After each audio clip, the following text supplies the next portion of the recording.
The rain fell in sheets against the cobblestones of Boston, turning the streets into dark mirrors that reflected the dim gaslight. Rebecca Sullivan gathered her sodden skirts and ran, her breath coming in desperate gasps that clouded the cold night air. Behind her, she could hear the steady rhythm of hoofbeats growing louder. They were gaining. She ducked into an alley, pressing herself against the wet brick wall. Her fingers clutched the leather-bound journal hidden beneath her cloak, protecting it from the rain with her own body. The journal, her father's journal, was all that remained of Judge Thomas Sullivan and the truth he had died for. The horseman thundered past the alley's entrance. Rebecca allowed herself one shuddering breath before pushing away from the wall. She couldn't stay in Boston, not with Senator Edward Harrington's men hunting her like a fox. 3 days ago, she had been the respected daughter of one of Boston's most principled judges. 3 days ago, her father had still been alive before he discovered the evidence of Harrington's corruption, before the mysterious fire that had consumed their home while her father slept. Rebecca had only survived because she'd been working late at the hospital where she volunteered. She'd returned to find ashes, smoke, and her father's journal hidden in the place he'd always told her to look if anything ever happened to him. Now she was running for her life, a mail-order bride headed for Montana Territory, responding to an advertisement from a man named James Hartford, a man she'd never met but who offered something she desperately needed: distance from Boston. The train whistle cut through the howling wind as it approached Willowridge, Montana. Rebecca pressed her forehead against the frost-laced window, watching as the landscape transformed from endless prairie to the scattered buildings of a frontier town. Snow was falling early this year, dusting the ground with white, despite it being only late October of 1879. Her body ached from 5 days of travel. Her fine clothes from Boston had been sold along the way, replaced by simpler, sturdier garments more suited to the territory, all except for the cameo brooch that had been her mother's pinned securely at her throat. "Willowridge, next stop, Willowridge," the conductor called, moving through the car. Rebecca gathered her single valise fingers, instinctively checking that the journal remained hidden in the secret pocket she'd sewn into her woolen coat. James Hartford had written that he would meet her at the station, that he'd recognize her from the small photograph she'd sent.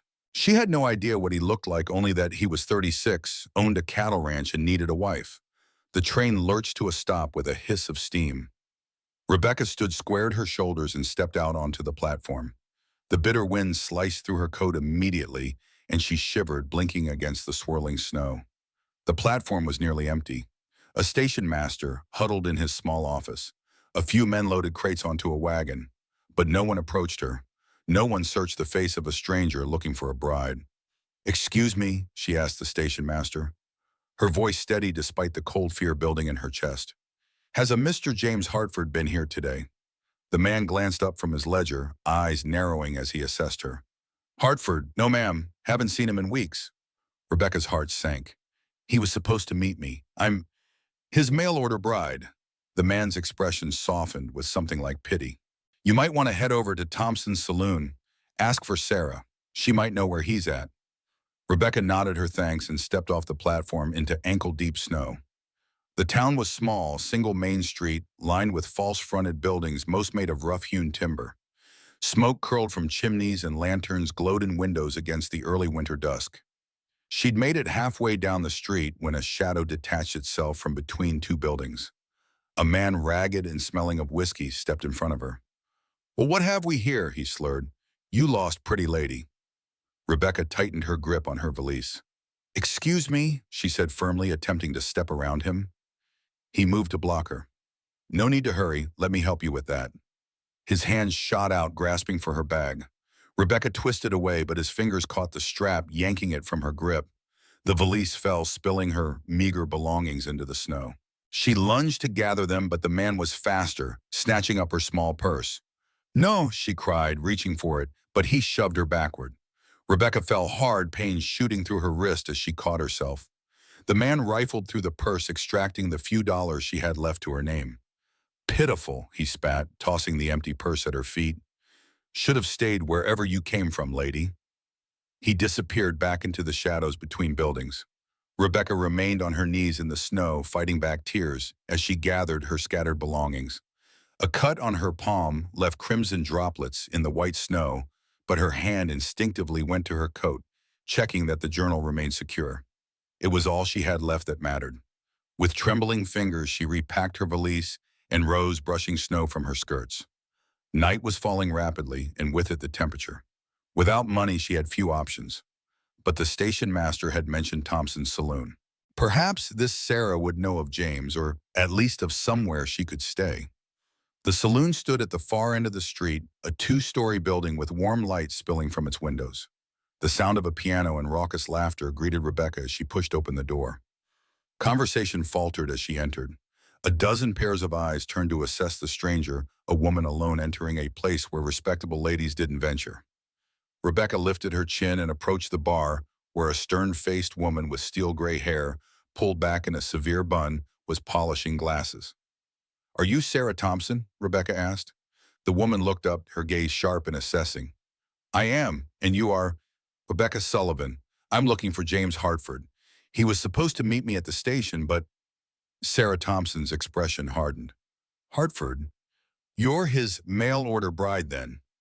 Rebecca nodded acutely, aware of the eyes watching her, the whisper starting to circulate. "Well, you've had a wasted journey, Miss Sullivan. James Hartford isn't coming for you." Sarah's voice was not unkind, merely matter-of-fact. "Do you know where I might find him? I've traveled a long way, and—" "You can't find him anywhere this side of the grave," Sarah interrupted. "He's dead, killed 2 weeks ago." The words hit Rebecca like a physical blow. Dead. Her safe haven, her escape plan, her future gone. She swayed slightly, gripping the edge of the bar to steady herself. "I see," she managed, her voice barely above a whisper. "Look at you, you're bleeding," Sarah observed, nodding toward Rebecca's cut palm. "And soaked through. What happened?" "A man. On the street. He took what little money I had left." Sarah's mouth thinned to a hard line. "Probably Pete Simmons. He's always preying on newcomers." She studied Rebecca for a moment, then shook her head. "I'm sorry about your situation, but we don't serve women alone here. This isn't that kind of establishment. You'd best try the church. Maybe the Reverend can help you." Rebecca stared at her, desperation rising. "Please, I just need—" "We don't serve her kind here," called a voice from one of the tables. A well-dressed man raised his glass mockingly. "Mail-order ghost ain't welcome." Laughter rippled through the room. Rebecca felt heat rush to her face. She turned to leave dignity, the only thing she had left, when suddenly the room began to tilt strangely. The long journey, the shock, the cold, the loss of blood from her, it all crashed over her at once. She reached for the door frame to steady herself. "Ba Thompson, ba humte koe deng che mausao." The high, clear voice cut through the fog in Rebecca's mind. She blinked, focusing on two small figures who had appeared at the bottom of the stairs. Twin girls no more than 8 years old with matching braids and serious expressions. One had stepped forward, hands on her hips, as she stared accusingly at Sarah Thompson. "Emily," Sarah sighed, "take your sister back upstairs. This doesn't concern you." "But she's hurt," the other twin protested, moving closer to Rebecca. "And it's snowing outside." Rebecca looked down at the child, struck by the compassion in her small face. "It's all right," she murmured. "I'll be fine." "You don't look fine," the first twin, Emily, stated bluntly. "You look like you're going to fall over." The saloon door opened again, bringing with it a blast of cold air and the imposing figure of a man. He stood well over 6 feet, broad-shouldered, despite the slight lean to his stance. His face was half hidden by a wide-brimmed hat, but Rebecca could see the glint of his eyes as they swept the room and settled on the twins. "Girls," he said, his voice deep and quiet, "what did I tell you about coming downstairs?" "But Papa," the second twin said, "this lady needs help. She's bleeding." The man's gaze shifted to Rebecca, and she saw his face clearly for the first time. A jagged scar ran from his right temple down to his jaw, cutting through an otherwise handsome face, weathered by sun and wind. He leaned on a wooden cane, and Rebecca realized he was missing his left leg below the knee, the pant leg pinned neatly above a wooden prosthesis. He studied her for a long moment, his expression unreadable. Then he reached into his coat, pulled out a folded paper, and opened it. "You're Rebecca Sullivan," he said. It wasn't a question. Rebecca blinked in surprise. "Yes, but how did you—" "I recognize you from the photograph." He refolded the paper and tucked it away. "You were supposed to marry James Hartford." James is dead, Sarah interjected from behind the bar. I was just telling her. The man nodded once, his jaw tightening. I know. I'm Logan Grant. James was my oldest friend. He paused, his eyes never leaving Rebecca's face. He died 2 weeks ago in an attack by Blackfoot raiders while we were moving cattle. The room spun again, and this time Rebecca couldn't stop herself from stumbling forward. Logan moved with surprising quickness despite his cane catching her arm before she could fall. Sarah, she needs to sit down, he said, his tone allowing no argument. The barkeeper hesitated, then gestured to a table in the corner. Logan guided Rebecca to it, his grip firm but gentle. Papa? Her hand is bleeding, the quieter twin said, hovering anxiously nearby. Logan glanced down at Rebecca's palm where blood had soaked through her glove. Without comment, he pulled a clean handkerchief from his pocket and handed it to her. Thank you, Rebecca whispered, pressing it against the cut. What happened to your hand? He asked. A man on the street. He took my money. Logan's expression darkened. Pete Simmons, he muttered, confirming Sarah's earlier guess. That's what Mrs. Thompson said. Logan turned to the barkeeper. Sarah, some coffee for Miss Sullivan and something to eat. Sarah looked as though she might protest, but after a glance at the twins' expectant faces, she sighed and disappeared into the back room. You girls should be in bed, Logan said to his daughters. But Papa, Emily began. It's past your bedtime, he said firmly. Say goodnight and go upstairs. The twins exchanged a look that suggested they were used to such directives and equally used to finding ways around them. Good night, the quieter one said to Rebecca, a small smile on her face. I'm Sarah. That's Emily. Pleased to meet you both, Rebecca replied, touched by their concern. Thank you for speaking up for me. The girls nodded solemnly before reluctantly climbing the stairs. Logan watched them go, then turned back to Rebecca. James wrote to me about you, he said, settling into the chair across from her. Said you were a Boston lady looking for a fresh start out west. Rebecca tensed. How much had James shared? Yes. Boston's a long way from Montana, Logan observed. Most women don't travel that far unless they're running from something. Her fingers instinctively went to her coat where the journal lay hidden. I wanted a change. Logan's eyes gray as the winter sky studied her with quiet intensity. He seemed about to say more when Sarah returned with a steaming mug of coffee and a plate of stew. Eat, she said, setting them in front of her trugum. You look half-starved. Rebecca's pride warred with her hunger. I can't pay you. Logan's paying, Sarah replied with a pointed look at the man. He nodded once. Eat, Miss Sullivan. We can talk after. Rebecca couldn't remember the last time she'd had a hot meal. She ate slowly, savoring each bite, aware of Logan's steady gaze. The coffee warmed her from the inside, helping to clear the fog from her mind. What will you do now? Logan asked when she'd finished. With James gone? Oh, it was the question Rebecca had been avoiding since hearing of James's death. She had no money, no connections in this frontier town, and a powerful enemy in Boston who would eventually track her here. I don't know, she admitted. I had planned to marry Mr. Hartford. I didn't anticipate this situation. No one anticipates James getting himself killed. Logan said, a hint of old grief in his voice. He was too stubborn to die. Rebecca looked down at her empty plate. I'm sorry for your loss. You said he was your friend. Since we were boys, we fought together in the war. Logan shifted his wooden leg, scraping against the floor. He was a good man. A silence fell between them, filled with the subdued murmur of the saloon's other patrons. Rebecca was acutely aware of the stares still directed her way, the whispers behind hands. You have nowhere to go, Logan stated finally. I'll find something, Rebecca said, mustering what remained of her dignity. Perhaps there's work in town. Logan shook his head. Not for a woman alone, not here. He drummed his fingers on the table, seeming to come to a decision. I have a proposition for you, Miss Sullivan. Rebecca tensed. She'd heard propositions before during her journey west. What kind of proposition? Not that kind, Logan said sharply, reading her expression. I need help at my ranch. Someone to cook, clean, look after the girls. I can offer you room and board and a small wage. Rebecca blinked in surprise. You're offering me employment. James thought enough of you to want to marry you. That's good enough for me. Logan's expression remained impassive.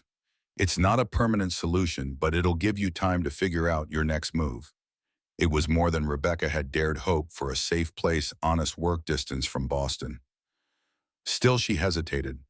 Why would you help me? You don't know me. Something flickered in Logan's eyes, an emotion Rebecca couldn't name. I owe James a debt I can never repay, he said quietly. Helping you is the least I can do. Before Rebecca could respond, the saloon door banged open. A tall, well-dressed man entered, flanked by two others. The room quieted instantly. Grant, the newcomer called, his eyes fixing on Logan. Thought I might find you here. Logan's posture stiffened. Harrington, he acknowledged coldly. Rebecca froze. Harrington, it couldn't be. She forced herself to look at the man, her heart pounding. He was younger than the senator, perhaps 30, with the same aristocratic features and cold eyes.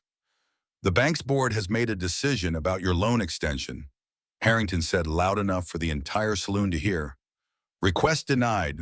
You have 30 days to pay in full or we'll be forced to foreclose. Logan's knuckles whitened around his cane, but his expression remained neutral. That wasn't our agreement, Harrington. Agreements change.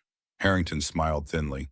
Perhaps if you'd been more reasonable about selling that north pasture, that land's not for sale. Not to you, not to the bank, not to anyone. Logan's voice remained level, but Rebecca could sense the anger beneath it. Harrington's gaze drifted to Rebecca, then back to Logan. New company, Grant. I didn't think you were in the market for, Miss Sullivan is a friend of James Hartford, Logan interrupted. Show some respect. A look of calculation crossed Harrington's face. Hartford's mail-order bride, I'd heard he'd sent for one. He tipped his hat mockingly toward Rebecca. My condolences, Miss Sullivan. Such a tragedy coming all this way for a dead man. Rebecca felt sick.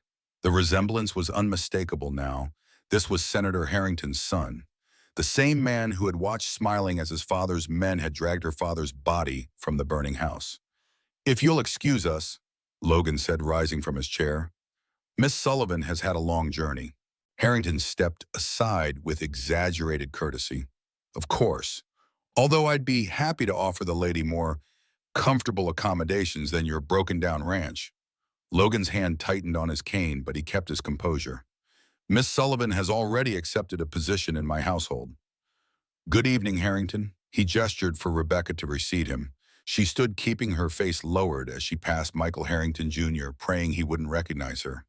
They had met only once at a social function in Boston, and she had changed significantly since then, her hair darker now, her face thinner, her fine clothes replaced by simple frontier garments. Harrington watched them go, his gaze calculating. 30 days, Grant, he called after them. Not a day more. Outside, the snow was falling more heavily. Logan led Rebecca to a wagon parked nearby, offering his arm to help her climb up. He whistled softly, and the twins appeared from the shadows beside the saloon, scrambling into the wagon bed with practiced ease. I told you to go to bed, Logan said, but there was no real anger in his voice. We were worried about you, Papa, Emily replied. Mr. Harrington is mean. Logan sighed, helping Rebecca onto the seat before climbing up himself. What am I going to do with you two? Love us forever, Sarah suggested, settling a blanket over her sister's shoulders. A ghost of a smile touched Logan's lips as he flicked the reins. The wagon lurched forward into the snowy night. Rebecca sat rigid beside him, her mind racing. Michael Harrington Jr., here in this remote Montana town. It couldn't be coincidence. Had Senator Harrington already tracked her movement west? Was his son here to find her? You're shivering, Logan observed, glancing at her. It's cold, Rebecca replied, grateful for the darkness that hid her expression. It's about an hour to the ranch, he said. There's another blanket under the seat if you need it. Rebecca retrieved the blanket and wrapped it around herself, breathing in the scent of horses and hay. The twins chattered quietly in the wagon bed behind them, their voices nearly lost in the creak of wheels and the soft thud of hooves in snow. That man Harrington, Rebecca ventured after several minutes of silence. He's the banker here. Logan nodded, his eyes fixed on the road ahead. Michael Harrington Jr. came out from Boston about a year ago to run the Willow Ridge Bank. His father's a senator back east. I see. Rebecca tried to keep her voice neutral. And he wants your land. He wants everyone's land, Logan replied grimly. But mine sits on the best water source in the county. The north pasture he mentioned, it's where the headwaters of Alder Creek start. Control that, and you control every ranch and farm downstream. Rebecca digested this information. So perhaps Michael Harrington was here on his father's business after all, expanding their empire, securing more power. Perhaps he wasn't hunting for her specifically. The thought provided little comfort. "Will you lose your ranch?" she asked. Logan was silent for so long that Rebecca thought he might not answer. "Not without a fight," he said finally, his voice low and determined. The wagon turned off the main road onto a narrower track that wound through stands of pine trees. The snow was lighter here, sheltered by the branches overhead. After another half hour, they emerged from the trees into a broad valley. In the distance, Rebecca could make out the dark shape of a large house and several outbuildings, a single lantern burning in a window. "There it is," little Sarah said, popping up between them. "Home. Home." The word stirred something in Rebecca's chest, an ache for what she had lost, a tentative hope for what might be found. Not a permanent solution, Logan had said. But for tonight, for now, it was enough. The ranch house was larger than Rebecca had expected, a two-story structure built of solid timber, with a wide porch wrapping around the front. As they drew closer, she could see that it had once been an impressive home, though now it showed signs of neglect, peeling paint, a missing shutter steps that needed repair. Logan brought the wagon to a stop near the porch. Emily Sarah helped Miss Sullivan with her things. "I'll see to the horses." The twins jumped down eagerly, reaching for Rebecca's valise. She climbed down more carefully, her legs stiff from the cold and the long journey. "This way," Emily said, leading her up the porch steps. "You can have the guest room. Nobody uses it anyway." The front door opened into a large sitting room, dimly lit by the dying embers in a stone fireplace. Rebecca caught glimpses of worn but good quality furniture, bookshelves lining one wall, and a faded rug covering the plank floor. "Let me light the lamps," Sarah said, moving around the room with the confidence of long familiarity. Soon a warm glow filled the space. In the better light, Rebecca could see the signs of a household run without a woman's touch, a layer of dust on the mantel curtains that needed washing, a basket of mending sitting neglected in the corner. "Your room is upstairs next to ours," Emily informed her, already heading for the staircase. "Papa's room is at the end of the hall." Rebecca followed the girls up the stairs, taking in the details of her new surroundings. Framed photographs lined the wall of the staircase, a younger Logan in uniform, the twins as babies, and a beautiful dark-haired woman whose eyes matched the girls. "That's our mama," Sarah said, noticing Rebecca's gaze. "Her name was Catherine. She died when we were 3. "I'm sorry," Rebecca said softly. "We don't really remember her," Emily added matter-of-factly. "But Papa says she was brave and smart." The guest room was small but clean, with a narrow bed, a chest of drawers, and a washstand in the corner. A worn quilt covered the bed, and someone had recently dusted and put fresh linens on the pillows. "We fixed it up when Papa said you were coming," Sarah explained proudly. "We haven't had a guest in forever." Rebecca set her valise on the bed, overwhelmed by the events of the day. "Thank you both. You've been very kind." The sound of Logan's uneven step on the stairs interrupted them. He appeared in the doorway, his tall frame nearly filling it. "Everything all right?" he asked, looking from the twins to Rebecca. "Yes, thank you," Rebecca replied. "The room is lovely." Logan nodded. "Girls, time for bed. You've stayed up far too late already." The twins groaned in unison, but didn't argue. They each gave Rebecca a quick, shy smile before scampering off to their own room. Logan lingered in the doorway. "There's water in the pitcher if you want to wash. Breakfast is at sunrise. The girls will show you where everything is in the morning." He hesitated, as if wanting to say more, then simply added, "Good night, Miss Sullivan." "Mr. Grant," Rebecca called as he turned to leave. "Thank you for your kindness." Logan paused, his profile silhouetted against the hallway lamp. "It's not kindness, Miss Sullivan. It's necessity. I need help with the girls in the house. You need a place to stay. It's a fair arrangement." With that, he continued down the hall, leaving Rebecca alone with her thoughts. Once she heard his door close, she quickly secured her own, then pulled the journal from its hiding place in her coat. The leather was worn, the pages creased from frequent handling. Inside, in her father's precise handwriting, were the details of Senator Harrington's crimes, the bribes, the blackmail, the manipulation of government contracts for his own profit. And now his son was here, in this remote corner of Montana, just when she had thought herself beyond the senator's reach. Rebecca tucked the journal into the bottom of her valise beneath her spare clothes. Tomorrow she would need to find a better hiding place. For now, exhaustion pulled at her limbs, demanding attention. She changed into her nightgown, washed her face and hands in the cold water from the pitcher, and climbed into the narrow bed. The sheets were chilly, but clean, smelling faintly of pine and fresh air.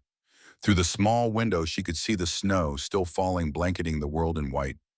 In Boston, she had been Rebecca Sullivan, daughter of Judge Thomas Sullivan, a woman with a future mapped out in society. Now she was simply Rebecca, a stranger in a strange land employed to care for a widower's household. It wasn't the future she had planned when she'd agreed to marry James Hartford. But it was a future nonetheless, one day at a time, one step ahead of the past that hunted her. With that thought, she drifted into an exhausted sleep. Rebecca woke to the sound of a woodpecker drilling against the eaves outside her window. Disoriented, she blinked at the unfamiliar ceiling, the events of the previous day rushing back in a flood of memory. James Hartford was dead. Michael Harrington Jr. was in Willowridge. And she was in the home of Logan Grant, a stranger who had offered her sanctuary when she needed it most. Dawn was just breaking, pale light filtering through the thin curtains. Rebecca rose quickly, splashing cold water on her face before dressing in her simplest skirt and blouse. She twisted her dark hair into a practical knot at the nape of her neck and made her way downstairs. The kitchen was at the back of the house, a large room dominated by a cast-iron stove and a scarred wooden table. Logan stood at the stove, his back to her, attempting to manage a pot of coffee with one hand while leaning on his cane with the other. "Good morning," Rebecca said softly, not wanting to startle him. He turned and she was struck again by the sharp contrast of his appearance, the harshness of the scar against the quiet steadiness of his eyes. "Miss Sullivan," he acknowledged. "Coffee, please, and I can take over the cooking if you'd like. It's part of why I'm here after all." Logan relinquished his position at the stove with what might have been relief. "The girls will be down soon. They're usually up with the sun." As if on cue, the sound of small feet thundered down the stairs, and the twins burst into the kitchen, still in their nightgowns, hair tousled from sleep. "Miss Sullivan, you're still here?" Sarah exclaimed, as though she'd half expected Rebecca to vanish in the night. "I am," Rebecca confirmed, smiling at the child's enthusiasm. "And I was just about to make breakfast. Would you like to help?" The morning fell into a pattern that would become familiar in the days that followed. Rebecca cooked while the twins set the table, and Logan reviewed ledgers at the far end, occasionally answering the girls' endless questions. They ate together, the conversation carried largely by the children, before Logan departed for the day's work on the ranch. "The pantry's there," he said before leaving, nodding toward a door beside the stove. "You'll find it's well stocked. James always made sure of that when he came to town." A shadow crossed his face at the mention of his friend, and Rebecca wondered about the depth of the debt he had mentioned owing to James Hartford. "I'll make do," she assured him, and I'll have the girls help me learn the house." Logan nodded once. "I'll be back by midday. The girls know not to wander beyond the yard without me." After he left, Rebecca turned to the twins, who were watching her expectantly. "Well," she said, rolling up her sleeves, "shall we see what needs doing?" The answer, it turned out, was everything. The house, while structurally sound, had suffered from years of neglect. Dust lay thick on surfaces beyond the daily reach of small hands. Curtains hung limp and gray with age. The pantry, though well stocked with staples, was in disarray. "Papa tries," Emily explained as they worked, her small face serious. "But he's busy with the ranch, and his leg hurts him when it's cold." "And we try too," Sarah added, "but we're not very good at cleaning yet." "You're both very good helpers," Rebecca assured them, touched by their earnestness, "and we'll get this house in shape together." They worked through the morning, sorting and organizing the pantry, sweeping floors, and airing out rooms that smelled of disuse. The twins were curious about Boston, peppering Rebecca with questions about the city, her journey west, and whether she'd ever seen a real theater performance. Rebecca answered carefully, steering away from any mention of her father or the circumstances of her departure. Instead, she told them about the harbor, the great libraries, and the changing leaves of autumn in New England. "Why did you want to marry Mr. Hartford?" Sarah asked as they folded clean linens from a cupboard. "You didn't even know him." Rebecca paused, considering how to explain such an adult arrangement to a child. "Sometimes people make practical decisions. Mr. Hartford needed a wife to help with his ranch, and I needed a new beginning." "Because something bad happened in Boston?" Emily asked shrewdly. Rebecca looked at the girl, startled by her perception. What makes you say that? Emily shrugged. You get a scared look sometimes, like you're listening for something nobody else can hear. Before Rebecca could respond, Sarah interrupted. Can we show you the rest of the ranch? Papa won't be back for ages. Grateful for the change of subject, Rebecca agreed. They bundled into coats and boots and ventured outside where the snow had stopped, leaving a pristine white blanket over the landscape. The ranch was larger than Rebecca had realized. Beyond the main house stood a substantial barn, a bunkhouse for the handful of ranch hands. Logan employed a smokehouse and several corrals. In the distance, she could see cattle grazing in snow-dusted pastures, and beyond them, the dark line of pine forest against the mountains. That's where the creek starts, Emily said, pointing to the mountains. The one Mr. Harrington wants. Why does he want it so badly? Rebecca asked. Papa says it's because water is more valuable than gold out here, Sarah replied. And Mr. Harrington likes to control things. The wisdom in the child's simple assessment struck Rebecca. Yes, that was the essence of men like Senator Harrington and his son, the desire to control, to own, to bend others to their will. They were returning to the house when they heard the sound of approaching hoofbeats. Logan appeared around the bend in the road riding a large chestnut gelding. He pulled up short when he saw them, his expression flickering between relief and annoyance. I thought I said to stay near the house, he called as he dismounted. We are near the house, Emily replied reasonably. We were just showing Miss Sullivan around. Logan shook his head, but Rebecca sensed it was more from habit than genuine anger. There's fresh snow. The snakes might be dormant, but the mountain lions aren't. The twins exchanged guilty looks. Sorry, Papa, they chorused. Logan's stern expression softened. Go help Jacob with my horse. He's waiting by the barn. As the girls scampered off, Logan turned to Rebecca. I should have warned you about the predators. It's easy to forget they're out there when everything looks so peaceful. I'll be more careful, Rebecca promised. The girls were just excited to show me their home. Logan studied her for a moment. How are you settling in? Well enough. Your daughters are wonderful helpers. We've made good progress with the house. He nodded, seemingly satisfied. I came back early because I need to ride into town this afternoon. There's a problem with one of the supply orders. Rebecca tensed at the mention of town, thinking of Michael Harrington Jr. I see. You'll be all right here with the girls. Jacob and the other hands are nearby if you need anything. We'll be fine, Rebecca assured him.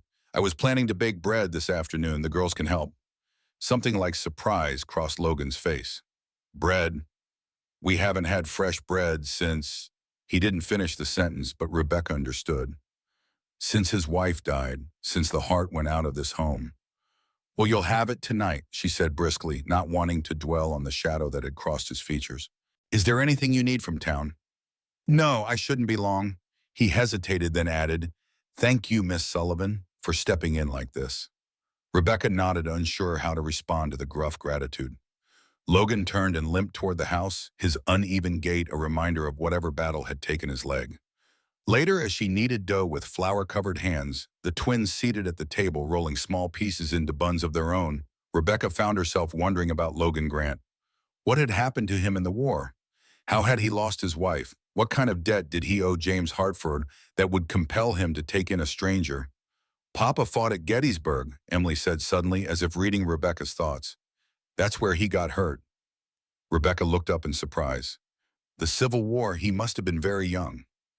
He was 17, Sarah supplied. He and Mr. Hartford ran away to join the Union Army together. Mama was a nurse at the field hospital, Emily continued. That's how they met. She saved Papa's life after his leg got shot. Rebecca's hands stilled in the dough. Your mother was a nurse during the war. The twins nodded in unison. Papa says she was the bravest person he ever knew, Sarah said proudly. She delivered us by herself when the doctor couldn't get here in time. And then she got sick, Emily added, her voice dropping. Papa says it was childbed fever, but it was 3 days after we were born, so I don't think that's right. Rebecca thought of the faded photograph on the wall, the beautiful woman with kind eyes who had saved Logan's life only to lose her own. I'm sorry, she said softly. It must be hard not having a mother. We have Papa, Sarah said loyally, and now we have you too. The innocent declaration caught Rebecca off guard. I'm just here to help for a while, she reminded them gently. Until your father can find someone permanent. But you could be permanent. Emily suggested, her eyes hopeful. You could stay forever. Rebecca's throat tightened. These children, so eager for a mother's presence, had no idea that she brought danger to their door, that her past could destroy the safe haven they had offered her. We'll see, she said noncommittally.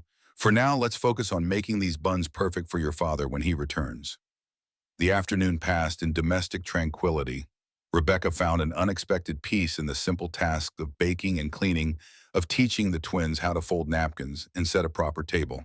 For a few hours, she could almost forget the journal hidden in her room, the threat that Michael Harrington Jr. represented, the fact that she was a fugitive playing at being but a frontier housekeeper.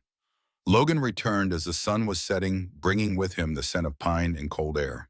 He paused in the kitchen doorway, taking in the scene before him, the freshly baked bread cooling on the counter, the stew bubbling on the stove, the twins setting the table with more care than they'd likely ever shown before. Something smells good, he said, unwinding his scarf. Miss Sullivan made stew and bread, Sarah announced proudly, and we helped. Did you now? Logan's eyes met Rebecca's over the children's heads. Quite a transformation in one day. Rebecca felt a flush rise to her cheeks at the quiet approval in his voice. It's nothing special, just simple cooking. It's more than we've had in a long time, he replied. They ate together in the dining room, which Rebecca had dusted and polished earlier in the day. The twins chattered about their baking adventures while Logan listened with the patient attention of a man accustomed to the rambling stories of children. Did you see Mr. Harrington in town, Papa? Emily asked suddenly. Logan's expression darkened. No, and that's enough about him at the dinner table. Emily subsided, but Rebecca caught the worry in Logan's eyes. Whatever had transpired in town regarding the bank loan, it clearly hadn't been good news.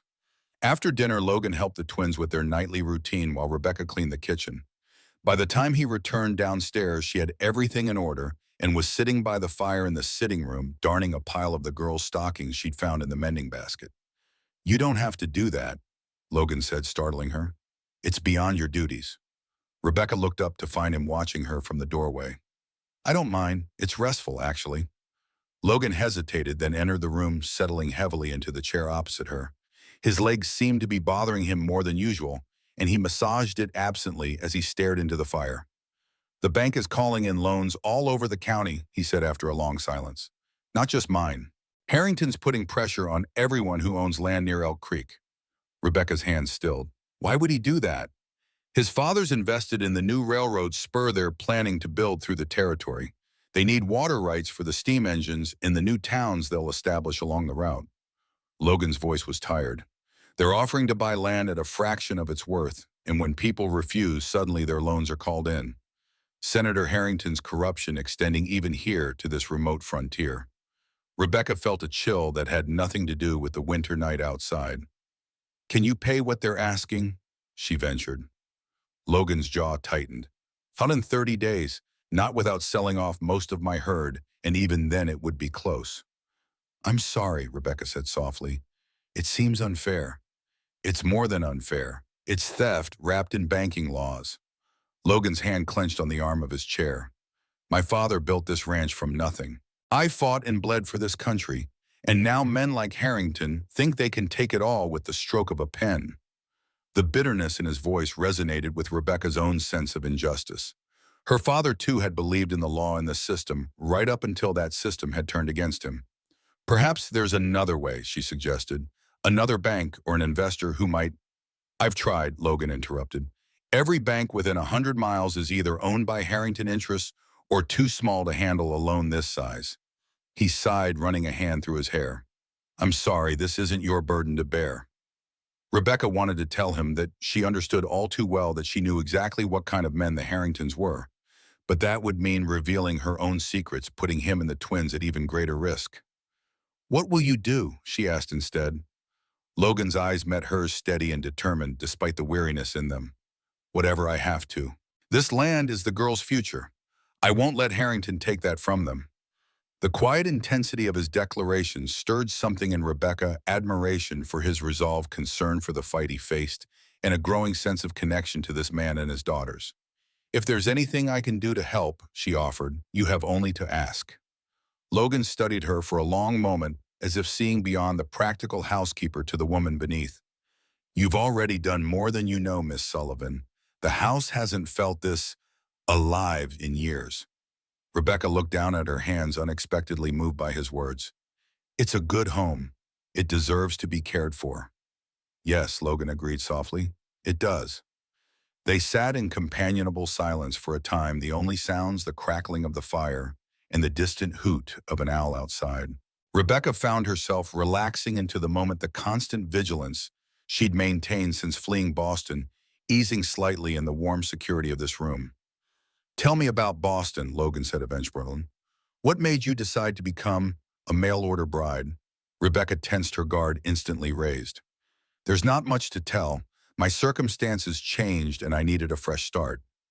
Your family didn't object to you traveling so far.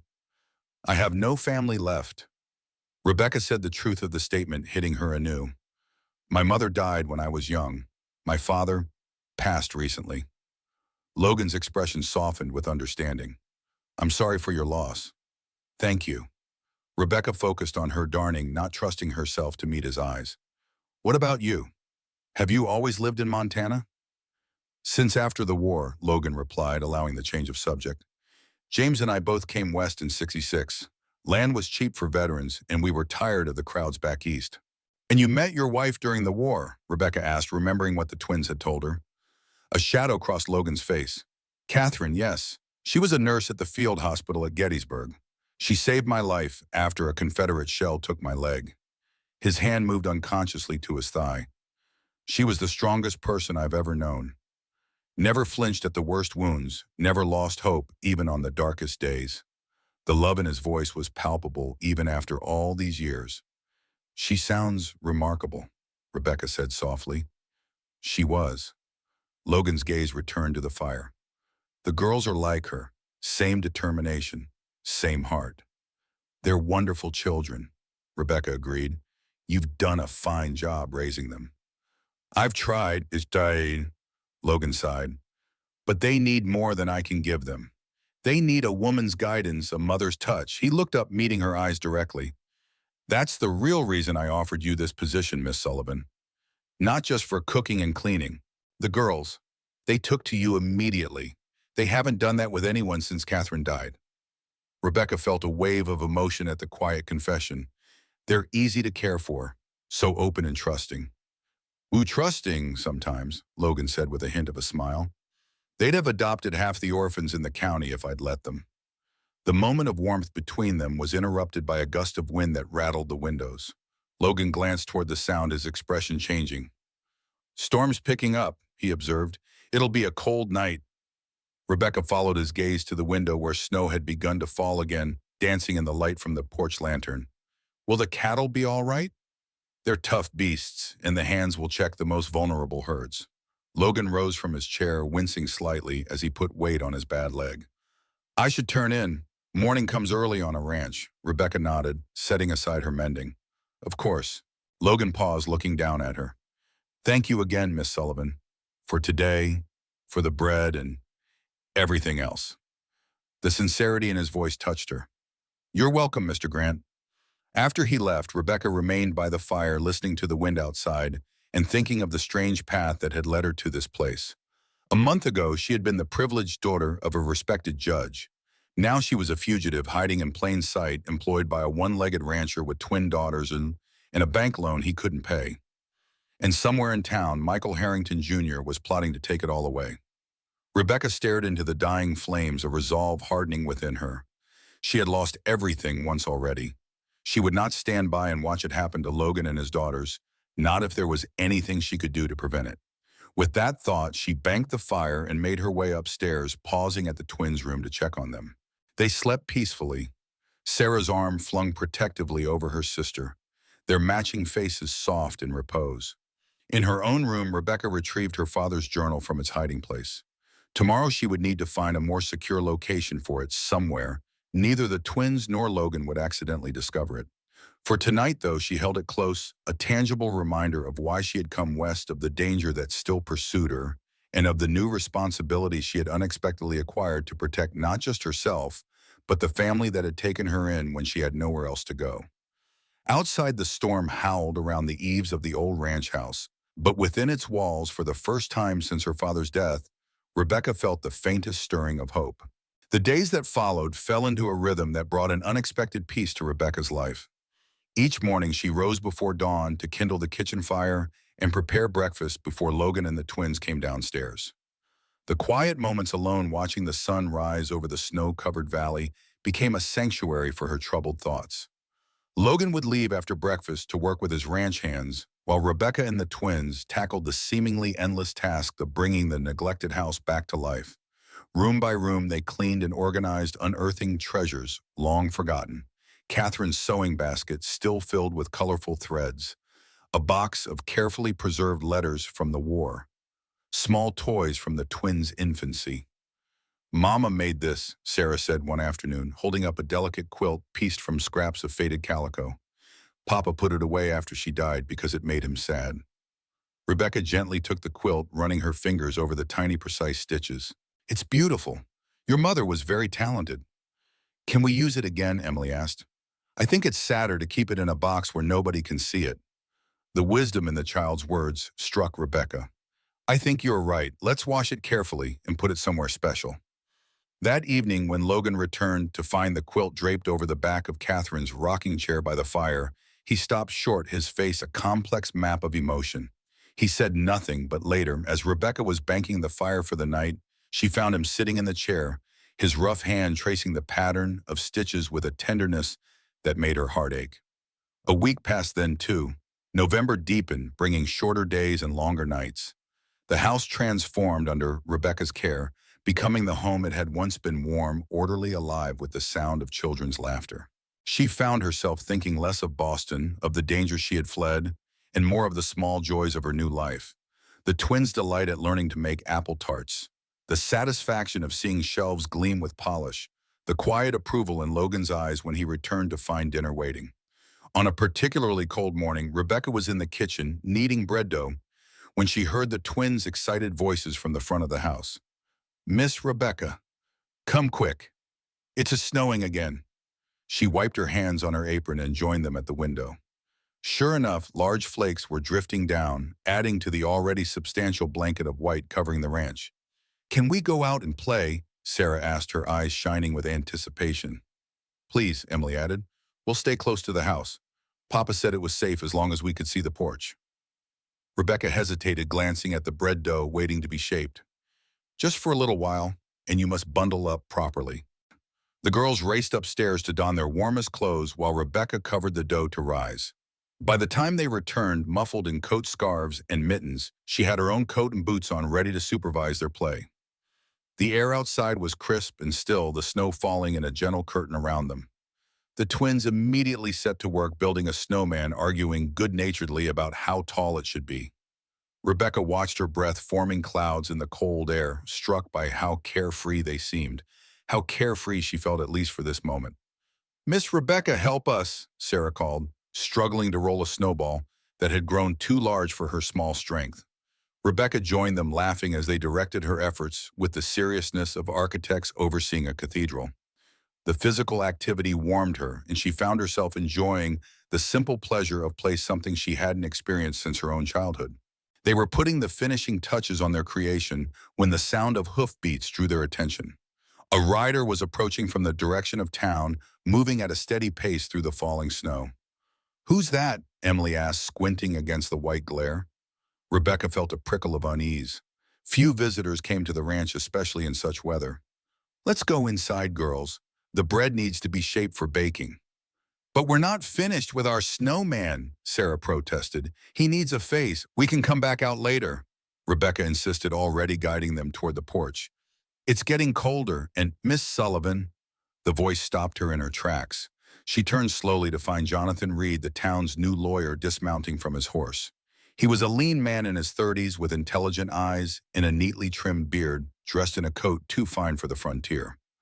"Mr. Reed," she acknowledged, her heart racing. She had seen him only once before at the general store where Logan had introduced them in passing. "What brings you out in such weather?" Reed removed his hat, shaking the snow from its brim. "I had business with Mr. Grant. Is he available?" "Papa's checking the north pasture," Emily supplied. "He won't be back until dinner." Reed's gaze remained fixed on Rebecca. Perhaps you could spare a few minutes, then Miss Sullivan, I have a matter I'd like to discuss with you as well. The formal request delivered with such deliberate courtesy sent a chill through Rebecca that had nothing to do with the snow. Of course, she managed. Girls, go inside and set out the currants and nuts for the bread. I'll be right there. The twins looked between Rebecca and Reed with undisguised curiosity, but obeyed, trailing reluctantly toward the house. When they were out of earshot, Reed spoke again, his voice lowered. I recognize you, Miss Sullivan, from Boston. Rebecca's worst fear, voiced so calmly, nearly buckled her knees. I don't know what you mean, she said, the denial automatic. I've never met you before coming to Willowridge. Not directly, no, Reed agreed, but I attended several functions where Judge Sullivan and his daughter were present. You've changed your appearance somewhat, but not enough. Rebecca glanced toward the house, calculating whether she could reach it before Reed could stop her.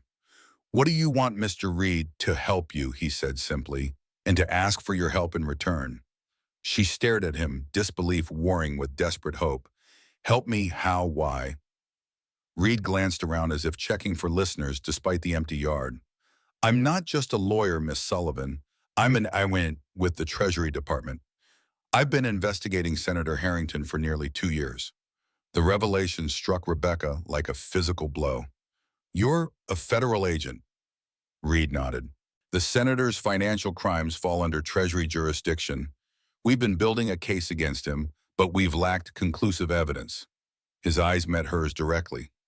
Evidence I believe you may have. Rebecca's hand went instinctively to her coat, as if she could feel the journal hidden upstairs. I don't know what you're talking about. Your father kept meticulous records. Reed continued, unperturbed by her denial. He contacted our office the week before his death, saying he had documentation of Harrington's corruption. But before he could deliver it, there was the fire. His expression softened slightly. I'm sorry about your father, Miss Sullivan. He was a good man. Tears pricked Rebecca's eyes at the simple acknowledgement. Yes, he was. We need that evidence, Reed pressed gently. Without it, Harrington will continue to destroy lives, not just in Boston, but here as well. You've seen what his son is doing to this community. Rebecca hesitated, torn between caution and the desperate desire to bring her father's killers to justice. How do I know I can trust you? You could be working for Harrington trying to find me. Reed reached inside his coat and extracted an official-looking document bearing the Treasury Department seal. My credentials. But more importantly, if I were working for Harrington, I could have simply told his son you were here. He doesn't recognize you yet, but with a word from me that would change. The logic was undeniable, but years of her father's cautious training held Rebecca back. I need time to consider this. Of course, Reed agreed, replacing his hat, but not too much time. Harrington's plans are advancing rapidly both here and in Boston. He reached into his pocket and withdrew a small card. If you decide to help leave a message for me at this address in town, it's a boarding house run by a widow named Mrs. Fletcher. She's discreet. Rebecca took the card, tucking it into her pocket. And if I choose not to help, Reed's expression grew somber. Then I hope you are prepared to run again, Miss Sullivan, because sooner or later Michael Harrington will realize who you are. And when that happens, neither you nor the Grants will be safe. With that dire warning, he mounted his horse and rode away, leaving Rebecca standing in the falling snow, her momentary peace shattered by the reality she had tried so hard to escape. Who was that man? Emily demanded the moment Rebecca entered the kitchen. Why did he want to talk to you alone? Rebecca hung her coat by the door, buying time to compose herself. Mr. Reed had a legal matter to discuss. Nothing important. You look upset, Sarah observed, her young face creased with concern. Did he say something bad? No, nothing bad, Rebecca assured her, forcing a smile. Just grown-up business. Now, have you set out those currants like I asked? The twins exchanged one of their silent communications but allowed the subject to change. Rebecca threw herself into the bread-making with unusual intensity, grateful for the physical task that required concentration. Her mind whirled with Reed's revelations and the decision she now faced. If she gave him the journal, he would be taking an active stand against the Harringtons, painting an even larger target on her back. But if she didn't, how many more people would suffer? How long before Michael Harrington Jr. recognized her and brought his father's vengeance down on all of them? Miss Rebecca, you're squishing the bread too hard, Sarah said, interrupting her thoughts. Rebecca looked down to find she'd been kneading the dough with such force that it had nearly flattened against the board. So I am, she admitted with a small laugh. Let's start over, shall we? By the time Logan returned that evening, Rebecca had made her decision. She would meet with Reed again and assess his trustworthiness more thoroughly, and then decide whether to share the journal. It was what her father would have done: proceed cautiously, gather all available information, then act decisively. Logan stamped the snow from his boots at the door, his face reddened from the cold. Something smells good, he commented, hanging his coat on the hook beside Rebecca's. Bread with currants and nuts, she replied, taking his scarf to hang beside the coat. And venison stew. Jacob brought a deer by this morning. Logan nodded appreciatively. The girls told me you had a visitor. Jonathan Reed. Rebecca tensed slightly.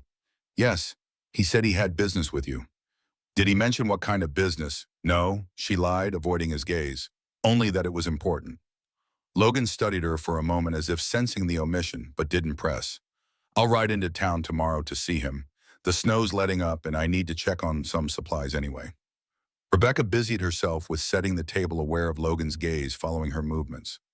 Over the past weeks, she had grown increasingly conscious of his presence. The quiet strength he exuded, the gentleness he showed with his daughters. Despite his gruff exterior, the way his eyes sometimes lingered on her when he thought she wasn't looking. You've been good for this place, he said, suddenly breaking the silence. Good for the girls. They've changed since you came. Rebecca looked up, surprised by the direct acknowledgement. They're wonderful children. It's been a joy to know them. And me, Logan asked quietly. Has it been a joy to know me as well, Rebecca? It was the first time he had used her given name, and the intimacy of it sent a flutter through her chest. Yes, she admitted, the simple truth escaping before she could consider its wisdom. It has. Something shifted in Logan's expression, a softening, a vulnerability he rarely allowed himself to show. He took a step toward her, closing the distance between them. Rebecca, Papa, you're home. The twins burst into the kitchen, shattering the moment. Can we eat now? We're starving. Logan stepping back, the unspoken words fading from his eyes. Wash your hands first, he instructed, his voice returning to its usual measured tone. Rebecca turned away, her cheeks warm with confusion and a strange disappointment. What had he been about to say? And why did she find herself wishing so desperately that the twins had waited just a few moments longer? Dinner passed in its usual fashion, with the girls chattering about their day and the snowman they had built. Logan listened with the patient attention he always showed them, asking questions and laughing at their enthusiastic descriptions. If he was troubled by the interrupted moment in the kitchen, he showed no sign of it. After the meal, as Rebecca was clearing the table, Logan announced, I found something in the barn today that I thought might interest you girls. The twins perked up immediately. What is it, Papa? Sarah asked eagerly. An old sleigh your grandfather used to use. It needs some repair, but if we work on it this week, it might be ready in time for Christmas. A real sleigh like in the stories. Emily's eyes widened with delight. A real sleigh, Logan confirmed, with bells and everything. The twins erupted in excited chatter, already planning sleigh rides and adventures. Rebecca watched Logan's face as he observed their happiness, struck by the love evident in his expression. For all his stoicism, all his practicality, his daughters were the center of his world. You'll come on the sleigh rides too, won't you, Miss Rebecca? Sarah asked, turning to her with expectant eyes. Before Rebecca could respond, Logan answered for her. Of course she will, if she wants to. Their eyes met across the table, and in that moment Rebecca felt the weight of her secrets like a stone in her chest. These people had welcomed her, trusted her, made her part of their lives, and she was keeping from them the very danger that might destroy everything they held dear. I'd love to, she said softly, and meant it even as guilt twisted inside her. Later that night, after the twins were asleep, Rebecca sat at the small desk in her room, Reed's card before her. The boarding house he had mentioned was on the edge of town, away from the main street where she might be recognized. If she went early enough, she could deliver a message and be back before Logan returned from his own errands. Decision made, she took a sheet of paper and wrote a brief note. I will meet you. Tomorrow noon. Bring proof. She didn't sign it, knowing Reed would understand the message's origin. She would take the journal with her, but she wouldn't surrender it until she was absolutely certain of Reed's legitimacy. Rebecca sealed the note in an envelope and tucked it into her pocket, along with the journal from its hiding place beneath the loose floorboard she'd discovered under the bed. Tomorrow would bring her one step closer to justice for her father or one step closer to disaster for them all. The next morning dawned clear and cold, the snow from the previous day glittering like diamond dust in the early light. Rebecca moved through her usual routine with forced calm, preparing breakfast and seeing Logan off with the twins' enthusiastic assistance. "We're going to help Papa fix the sleigh today," Emily informed her as they waved goodbye from the porch. "You can come too, if you want." "I have baking to do," Rebecca replied, the lie tasting bitter on her tongue. "But I'll come check on your progress later." As soon as the girls were settled in the barn with Logan and Jacob, Rebecca quickly changed into her warmest clothes and retrieved the envelope and journal. She had observed over the past weeks that one of the ranch hands, a young man named Thomas, rode into town most mornings for mail and small errands. If she hurried, she could catch him before he left. Thomas was saddling his horse when Rebecca approached the small stable behind the bunkhouse. He looked up in surprise, touching his hat respectfully. "Miss Sullivan, can I help you with something?" "Good morning, Thomas," Rebecca said with a smile she hoped appeared natural. "I was wondering if you might do me a favor while you're in town today." "Of course, ma'am," he agreed readily. "What do you need?" Rebecca held out the sealed envelope. "Could you deliver this to Mrs. Fletcher's boarding house? It's for Mr. Reed, the lawyer." If Thomas found the request unusual, he gave no sign of it. "Happy to, Miss Sullivan. Anything else you need from town?" "No, thank you, that's all." Rebecca hesitated, then added, "There's no need to mention this to Mr. Grant. It's a personal matter." Thomas nodded, tucking the envelope into his coat. "Yes, ma'am, I understand." As she watched him ride off, Rebecca felt a pang of guilt for involving the young ranch hand in her deception, but it couldn't be helped. The fewer people who knew of her connection to Reed, the safer everyone would be. The morning stretched endlessly as Rebecca waited for noon to approach. She baked bread as promised, swept floors that didn't need sweeping, and checked on the twins' progress with the sleigh more frequently than necessary. Logan was deep in conversation with Jacob about repairs to the barn roof when she last visited, barely glancing up as she brought them coffee. Finally, at 11:30, Rebecca wrapped herself in her coat and scarf and set out for the small rise behind the house where she had promised to meet Reed. The journal was secure in the deep pocket she had sewn into her coat, lining its familiar weight, both a comfort and a burden. The rise afforded a view of the surrounding countryside, the ranch buildings below the road to town, winding through snow-covered fields, and in the distance the dark line of the pine forest against the mountains. Rebecca stamped her feet to keep warm, scanning the horizon for any sign of Reed's approach. At precisely noon, she spotted a rider coming from the direction of town. Reed was punctual, at least. She watched his steady progress, rehearsing in her mind the questions she would ask, the proof she would demand before trusting him with her father's legacy. As the rider drew closer, however, Rebecca's confidence faltered. Something about the set of the shoulders, the way the horse was being handled, it wasn't Reed. A cold dread settled in her stomach as the rider came into clear view. It was Michael Harrington, Jr. Rebecca's first instinct was to run to flee back to the safety of the house. But it was too late. He had seen her, was already adjusting his course to intercept her on the rise. Running now would only confirm any suspicions he might have. She forced herself to remain still, schooling her features into a mask of polite inquiry as Harrington approached. He reined in his horse a few yards away, studying her with cold calculation. "Miss Sullivan," he greeted her, his Boston accent a jarring reminder of the world she had fled. "What a surprise to find you out here alone." "Mr. Harrington," Rebecca acknowledged with a nod, "I often walk in the afternoons. The fresh air is invigorating." Indeed. He dismounted, tethering his horse to a scrubby pine that clung to the hillside. "I was on my way to speak with Grant about his loan. Perhaps you can save me the trouble. Has he reconsidered my offer?" Rebecca's mind raced. What offer? Logan hadn't mentioned any specific proposal from Harrington. "I wouldn't know," she replied carefully. "Mr. Grant doesn't discuss his business affairs with me." "No." Harrington stepped closer and Rebecca fought the urge to back away. "That's surprising given how domestic your arrangement has become. The whole town is talking about it, you know. The mail-order bride who found herself a replacement husband so quickly."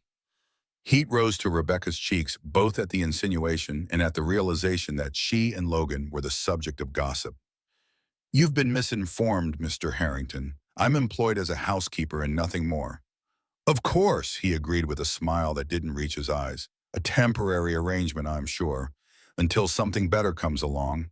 He paused, studying her face with uncomfortable intensity. "You know, Miss Sullivan, there's something strangely familiar about you. Have we met before, perhaps in Boston?" Rebecca's heart hammered against her ribs, but she kept her expression neutral. "I don't believe so. I never moved in society circles there." "No, strange." Harrington continued to observe her, his gaze uncomfortably penetrating. "I could have sworn I'd seen your face before. At one of my father's gatherings, perhaps." "You're mistaken," Rebecca said firmly. "Now, if you'll excuse me, I should return to the house. The children will be looking for me." She made to step past him, but Harrington moved to block her path. "There's no hurry, surely. I've been hoping for a chance to speak with you privately." Rebecca tensed, acutely aware of their isolation on the hilltop. "About what, Mr. Harrington?" "About your future," he replied smoothly. "Grant's ranch is failing. He won't be able to meet the loan terms, and when the bank forecloses, where will that leave you? Back where you started alone with no prospects in a town that already views you with suspicion." The calculation behind his words was clear. He was offering her an alternative, a deal of some kind, likely at Logan's expense. "I appreciate your concern," Rebecca said coolly, "but my situation is not as precarious as you seem to think." "Isn't it?" Harrington stepped closer, close enough that she could smell the expensive cologne that seemed so out of place in this frontier setting. "A woman alone is always vulnerable, Miss Sullivan, especially one with secrets." The emphasis he placed on the final word sent a chill through Rebecca. Did he know? Or was he fishing, sensing something off about her story, but unable to place what it was? "I have no secrets, Mr. Harrington," she lied steadily. "Only a desire to be left in peace to do my work." "Peace is a luxury, Miss Sullivan, one that can be bought like anything else." He reached into his coat and extracted an envelope. "Consider this an investment in your future. $500. Enough to take you anywhere you want to go, far from this backwater." Rebecca stared at the envelope, momentarily speechless. "You're offering me money for what?" "Information," Harrington replied simply, "about Grant's financial situation, his plans, whether he intends to fight the foreclosure." The audacity of the bribe stunned her. "You want me to spy on the man who has given me a home, to betray his trust?" "I want you to be practical," Harrington corrected, his tone hardening. "Grant is finished in this territory. My father's railroad is coming through with or without his cooperation. You can either profit from that inevitability or go down with him." The mention of Senator Harrington fueled Rebecca's anger, burning away her fear. "Keep your money, Mr. Harrington. I won't help you destroy a good man's livelihood." Harrington's expression darkened. "You're making a mistake, Miss Sullivan. One you'll regret when you find yourself without a roof over your head." "Perhaps," Rebecca acknowledged, "but it would be a far greater mistake to sacrifice my integrity for your blood money." She made to step around him again, and this time he allowed it, though his voice stopped her after a few paces. "You know, my father always says that everyone has a price.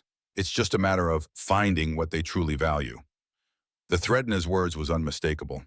"I wonder what Grant would say if he knew you were meeting secretly with Jonathan Reed." Rebecca froze, her blood turning to ice. "What?" Harrington smiled, satisfaction evident in his expression. "Your young ranch hand delivered your message this morning. Unfortunately for you, Mrs. Fletcher is my father's cousin. She thought I might be interested in knowing about the correspondence." The trap sprung. Rebecca found herself speechless with horror. Not only had her attempt to contact Reed been intercepted, but she had now confirmed Harrington's suspicions with her reaction. "Who are you really, Miss Sullivan?" Harrington asked, advancing toward her again. "And what is your business with a Treasury agent?" Rebecca backed away, her mind racing. "I don't know what you're talking about. Mr. Reed is helping me with a legal matter, that's all." "A legal matter so urgent you needed to meet him in secret?" Harrington's eyes narrowed. "No, there's more to this, and I intend to find out what it is." The sound of a horse approaching saved Rebecca from having to respond. They both turned to see Logan cresting the hill, his expression darkening as he took in the scene before him. Harrington, he acknowledged coldly as he drew his horse to a stop. What brings you to my property? Business, Grant, always business. Harrington stepped back from Rebecca, his manner shifting to artificial cordiality. I was just discussing with Miss Sullivan here how the coming changes might affect your household arrangements. Logan dismounted, moving to stand beside Rebecca. Any business you have with me can be conducted directly. Miss Sullivan is not involved in ranch matters. No, how unfortunate. Harrington's gaze shifted between them, calculating. Well, I won't intrude on your domestic bliss any longer. Think about my offer, Grant. It's the best you're going to get. With a tilt of his hat, he returned to his horse and mounted. Good day to you both. We'll speak again soon, I'm sure. They watched in silence as Harrington rode away, his straight-back posture radiating confidence, even in retreat. Only when he was well out of earshot did Logan turn to Rebecca, his expression grave. Are you all right? Did he threaten you? Not directly. Rebecca managed her thoughts, still spinning from the revelation that her message to Reed had been intercepted. He offered me money to spy on you. Logan's jaw tightened. That sounds like Harrington, always looking for the weakest point to exploit. He studied her face intently. What did you tell him? That I wouldn't help him, of course. Rebecca replied, indignation momentarily overriding her fear. How could you even ask that? I'm sorry, Logan said, his expression softening. I know you wouldn't. It's just, Harrington has a way of twisting people's intentions, of finding their vulnerabilities. The words hit too close to home, reminding Rebecca of how easily the younger Harrington had discovered her attempt to contact Reed. What offer was he talking about? She asked, partly to change the subject. Logan sighed, running a hand through his hair. He offered to buy the north pasture at half its value, said if I agreed the bank would restructure the loan instead of foreclosing. And you refused. That pasture is the heart of this ranch. The water rights alone are worth more than his entire offer. Logan's gaze drifted to the distant mountains. My father died defending this land from men like Harrington. I won't be the one to surrender it. The quiet determination in his voice moved Rebecca deeply. Here was a man who understood principles, who wouldn't compromise what was right for what was easy. In that moment, she wanted nothing more than to tell him everything about her father, the journal Reed's true identity, the danger they were all in. But before she could find the words, Logan turned back to her, his expression changing to concern. What were you doing out here alone, Rebecca? It's not safe, especially with Harrington prowling around. The question caught her off guard. I needed some air, some time to think. About what? Logan pressed, seeming to sense her evasion.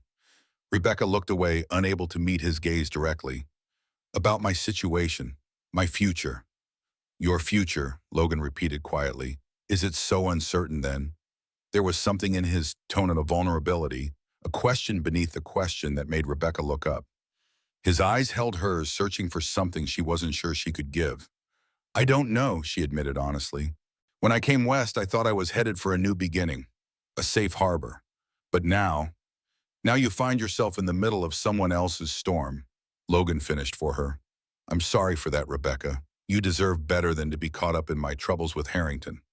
It's not your fault, she said quickly, guilt stabbing through her at the irony of his apology. If he only knew that it was her presence, her secrets that had heightened the danger to them all. Logan stepped closer, his eyes never leaving hers. What do you want, Rebecca? If you could choose your future now, what would it be?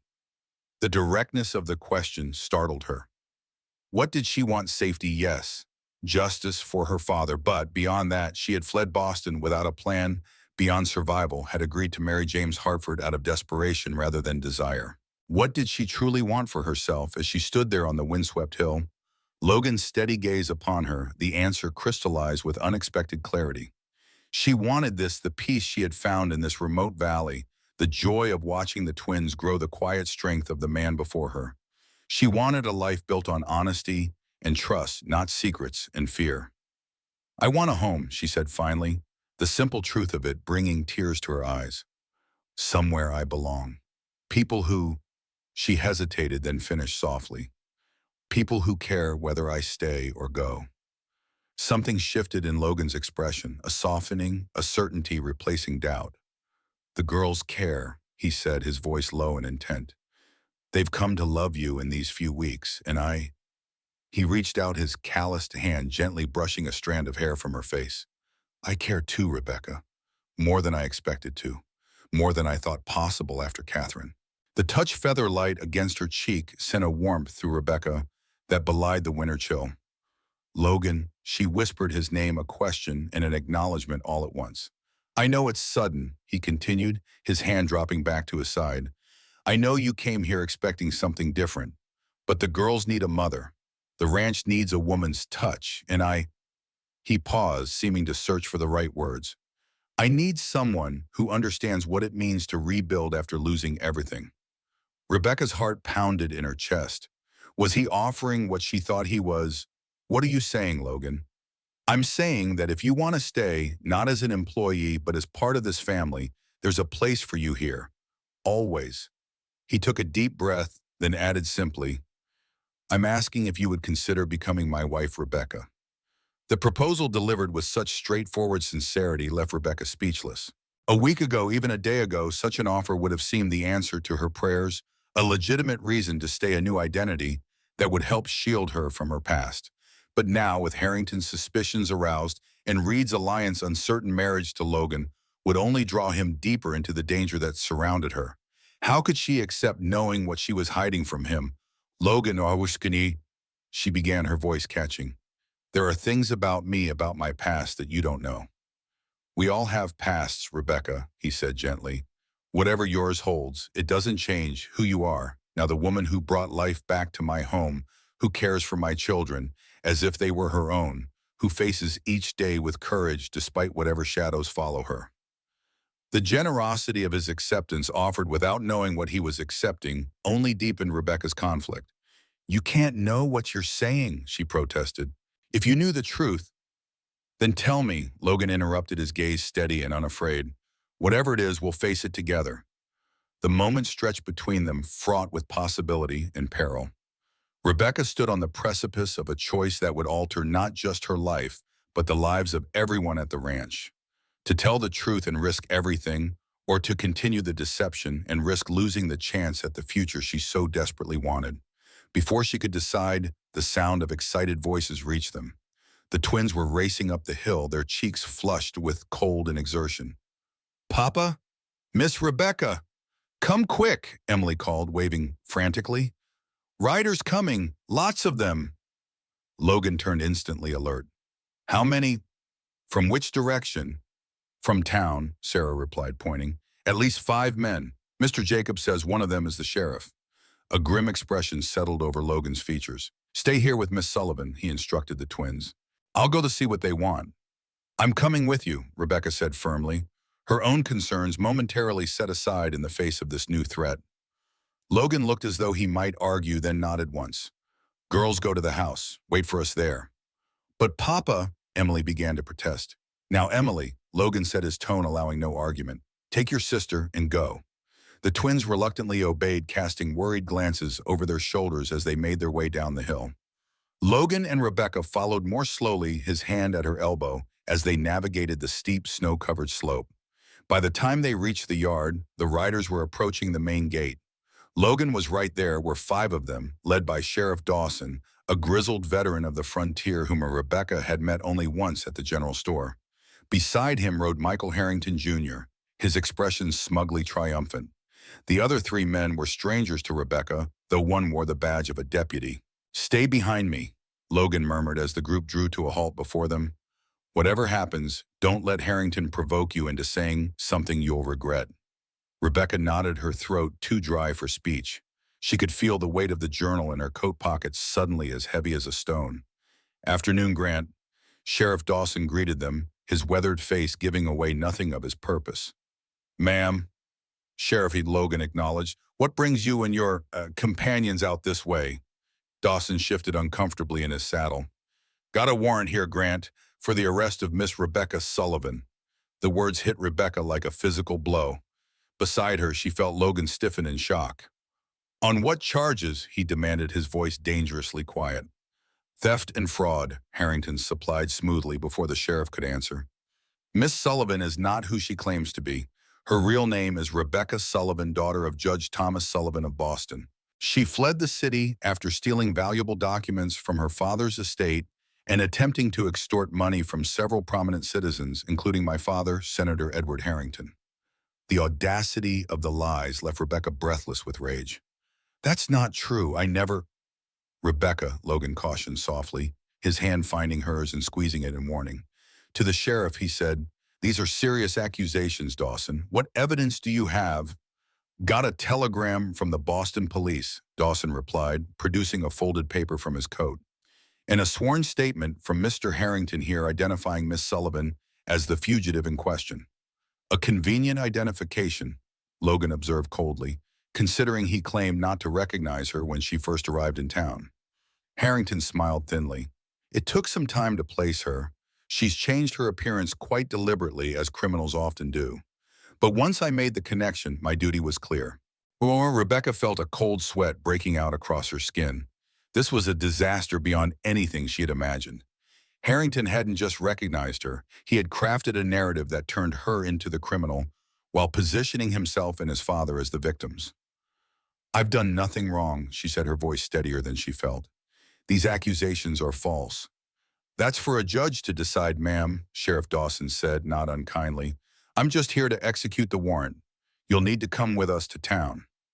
Logan stepped forward, placing himself more firmly between Rebecca and the mounted men. "She's not going anywhere, Dawson. Not on the word of a man who's been trying to steal my land for months. This is just another of Harrington's schemes." The sheriff's expression hardened. "Don't make this more difficult than it has to be, Grant. I've got a legal warrant, and I aim to serve it. Step aside." "And if I don't," Logan challenged, his hand tightening on his cane. "Then I'll arrest you too," Dawson replied bluntly, "for obstruction of justice. Is that what you want? To leave those girls of yours alone while you sit in a jail cell?" The mention of the twins struck Logan visibly. He glanced back at Rebecca, conflict evident in his eyes, the desire to protect her, warring with his responsibility to his daughters. "It's all right, Logan," Rebecca said softly, making her decision. "I'll go with them." "Rebecca, no," he protested. "You can't trust Harrington. Once he has you in custody—" "I know," she interrupted, meeting his gaze steadily, "but I won't have you arrested on my account. The girls need you." She turned to Sheriff Dawson. "I'll come willingly, Sheriff, but I want it noted that I deny all charges against me, and I want to speak with a lawyer, Mr. Jonathan Reed, as soon as possible." "That can be arranged," Dawson agreed, seemingly relieved to avoid a confrontation. Harrington's expression darkened at the mention of Reed, but he said nothing, watching the exchange with calculated interest. "May I at least gather a few belongings?" Rebecca asked, thinking desperately of the journal still hidden in her room. "Sorry, ma'am," the deputy spoke up. "Orders are to bring you directly to town. Anything you need can be sent for later." Rebecca's heart sank.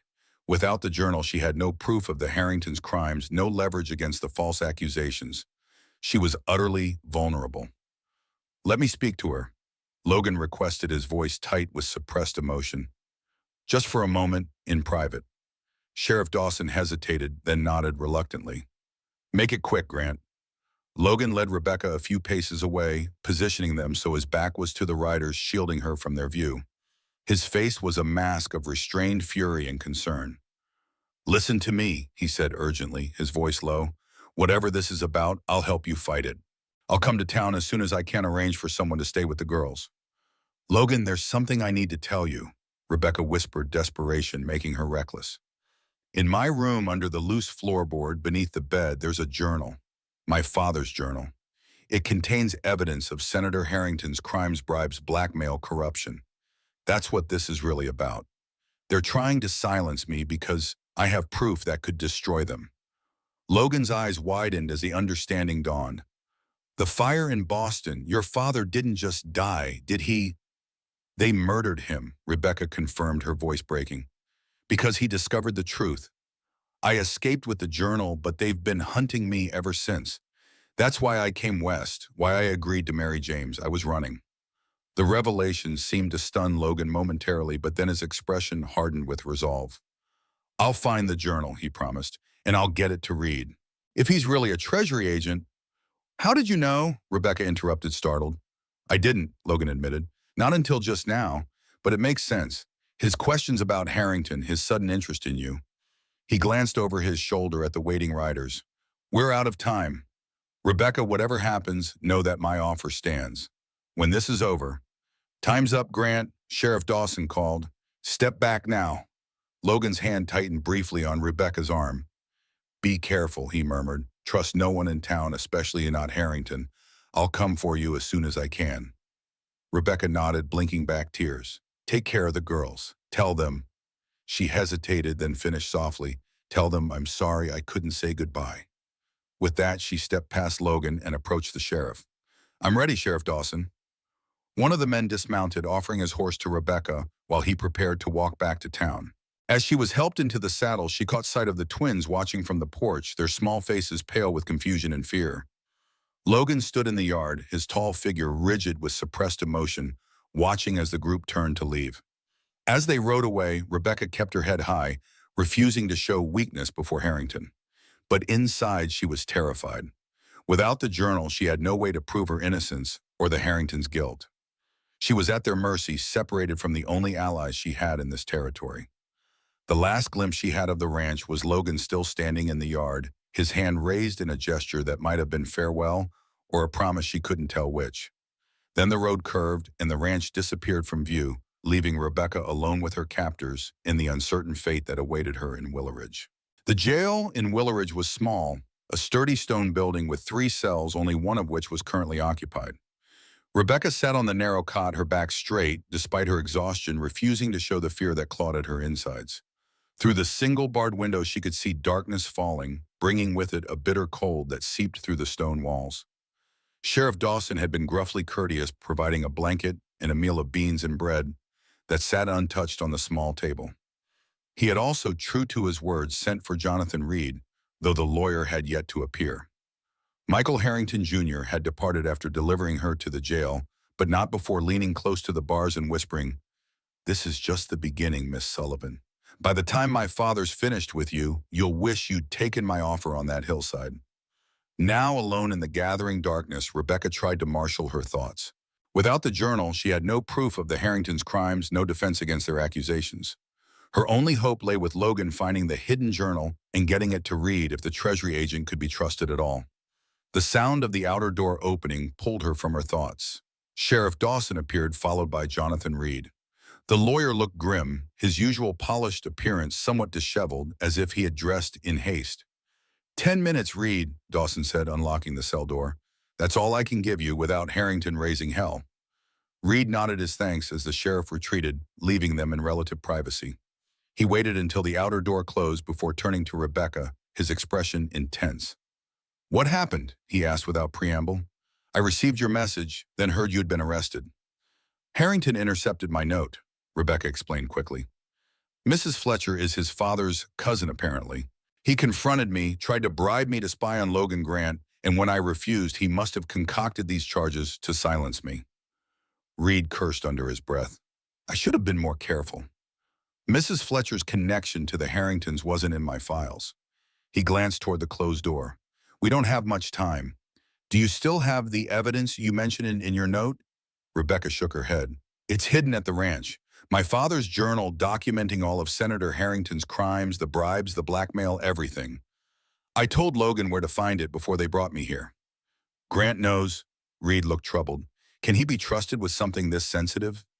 Yes, Rebecca said without hesitation. He's a good man, Mr. Reed. Honorable. He'll get the journal to you if he can. Reed studied her for a moment, then nodded, accepting her judgment. The charges against you are serious, but clearly fabricated. The telegram from Boston was forged, I checked. But without evidence of the Harringtons' corruption, it will be your word against theirs. And who would believe a mail-order bride over a senator's son? Rebecca finished bitterly. Exactly. Reed paced the small cell. We need that journal. Without it, I have no authority to intervene officially. The Treasury Department won't move against someone as powerful as Senator Harrington without ironclad proof. What will happen to me? Rebecca asked, voicing the question that had been haunting her since her arrest. Reed's expression grew somber. Harrington will try to have you transferred to Boston to face charges there. If that happens, He didn't need to finish. If Rebecca was taken to Boston, she would be completely at the mercy of Senator Harrington, far from anyone who might help her. How long do I have? 2 days, maybe 3. Harrington's arranging an escort from the federal marshal's office in Helena. Reed lowered his voice further. I've sent a telegram to my superiors explaining the situation, but without the journal, their hands are tied. Rebecca's heart sank. 2 days was very little time for Logan to find the journal, get it to Reed, and for Reed to mobilize whatever legal authority he might have. There's something else you should know, Reed added, checking his pocket watch with a frown. Harrington's increased pressure on Grant's loan, the bank's proceeding with foreclosure, immediately not waiting for the 30-day period to expire. That's illegal, isn't it? Rebecca asked, anger momentarily overriding her fear. Technically, yes, but with Harrington controlling the bank and most of the town council, who's going to stop him? Reed's expression was grim. He wants Grant's land before the winter's over, and he's not above using your situation as leverage. A cold dread settled in Rebecca's stomach. You think he'll try to force Logan to surrender the ranch in exchange for dropping the charges against me? It would be consistent with his methods, Reed confirmed. Grant's an honorable man from what I've seen. Harrington will try to use that against him. The thought of Logan sacrificing his family's legacy, his daughter's future for her sake, was unbearable. You have to stop him, Rebecca insisted. Tell Logan not to give in no matter what Harrington offers. I'll try, Reed promised, though his tone suggested he doubted Logan would listen. But my priority has to be securing that journal. It's the only way to bring down the Harringtons permanently. Before Rebecca could respond, the outer door opened again, and Sheriff Dawson reappeared. Time's up, Reed. Reed nodded, gathering his hat and coat.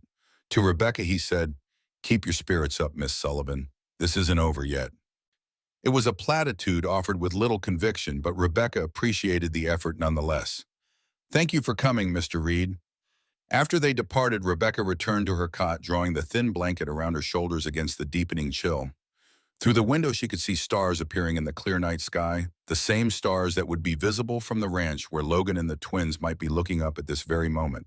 What were they thinking? What had Logan told the girls about her sudden departure?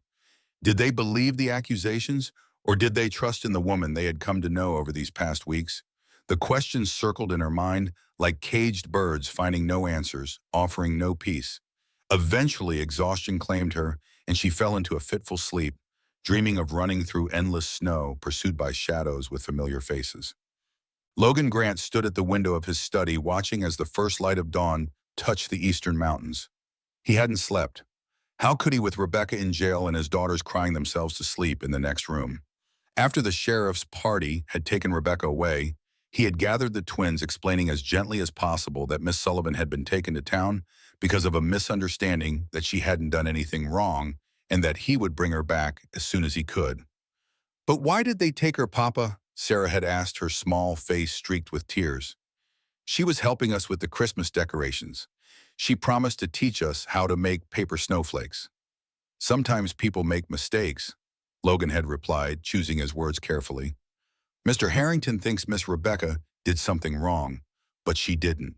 We're going to help prove that. I hate Mr. Harrington, Emily had declared fiercely. He's a bad man. Logan hadn't corrected her. In truth, he shared the sentiment. Michael Harrington Jr. had been a thorn in his side since arriving in Willowridge, but this latest move targeting Rebecca to get at him crossed a line that made Logan's blood boil. Now in the pale light of morning, he made his final preparations. The journal lay on his desk, retrieved from beneath the floorboard, exactly where Rebecca had described. He had read enough of its contents to understand why the Harringtons were so desperate to recover it. Judge Sullivan had documented everything: dates, amounts, names of officials, bribe details of fraudulent contracts. It was a damning record of corruption at the highest levels of government. Logan wrapped the journal carefully in oilcloth, securing it inside his coat. He had arranged for Mrs. Peterson from the neighboring ranch to stay with the girls, despite their protests that they wanted to come with him to town. He couldn't risk it, not with Harrington's unpredictability. A knock at the door interrupted his thoughts. Jacob stood there, already dressed for riding. The horses are ready, boss, he reported. Thomas and I are set to go whenever you are. Logan nodded his thanks. He had decided to bring 2 of his most trusted hands with him to town.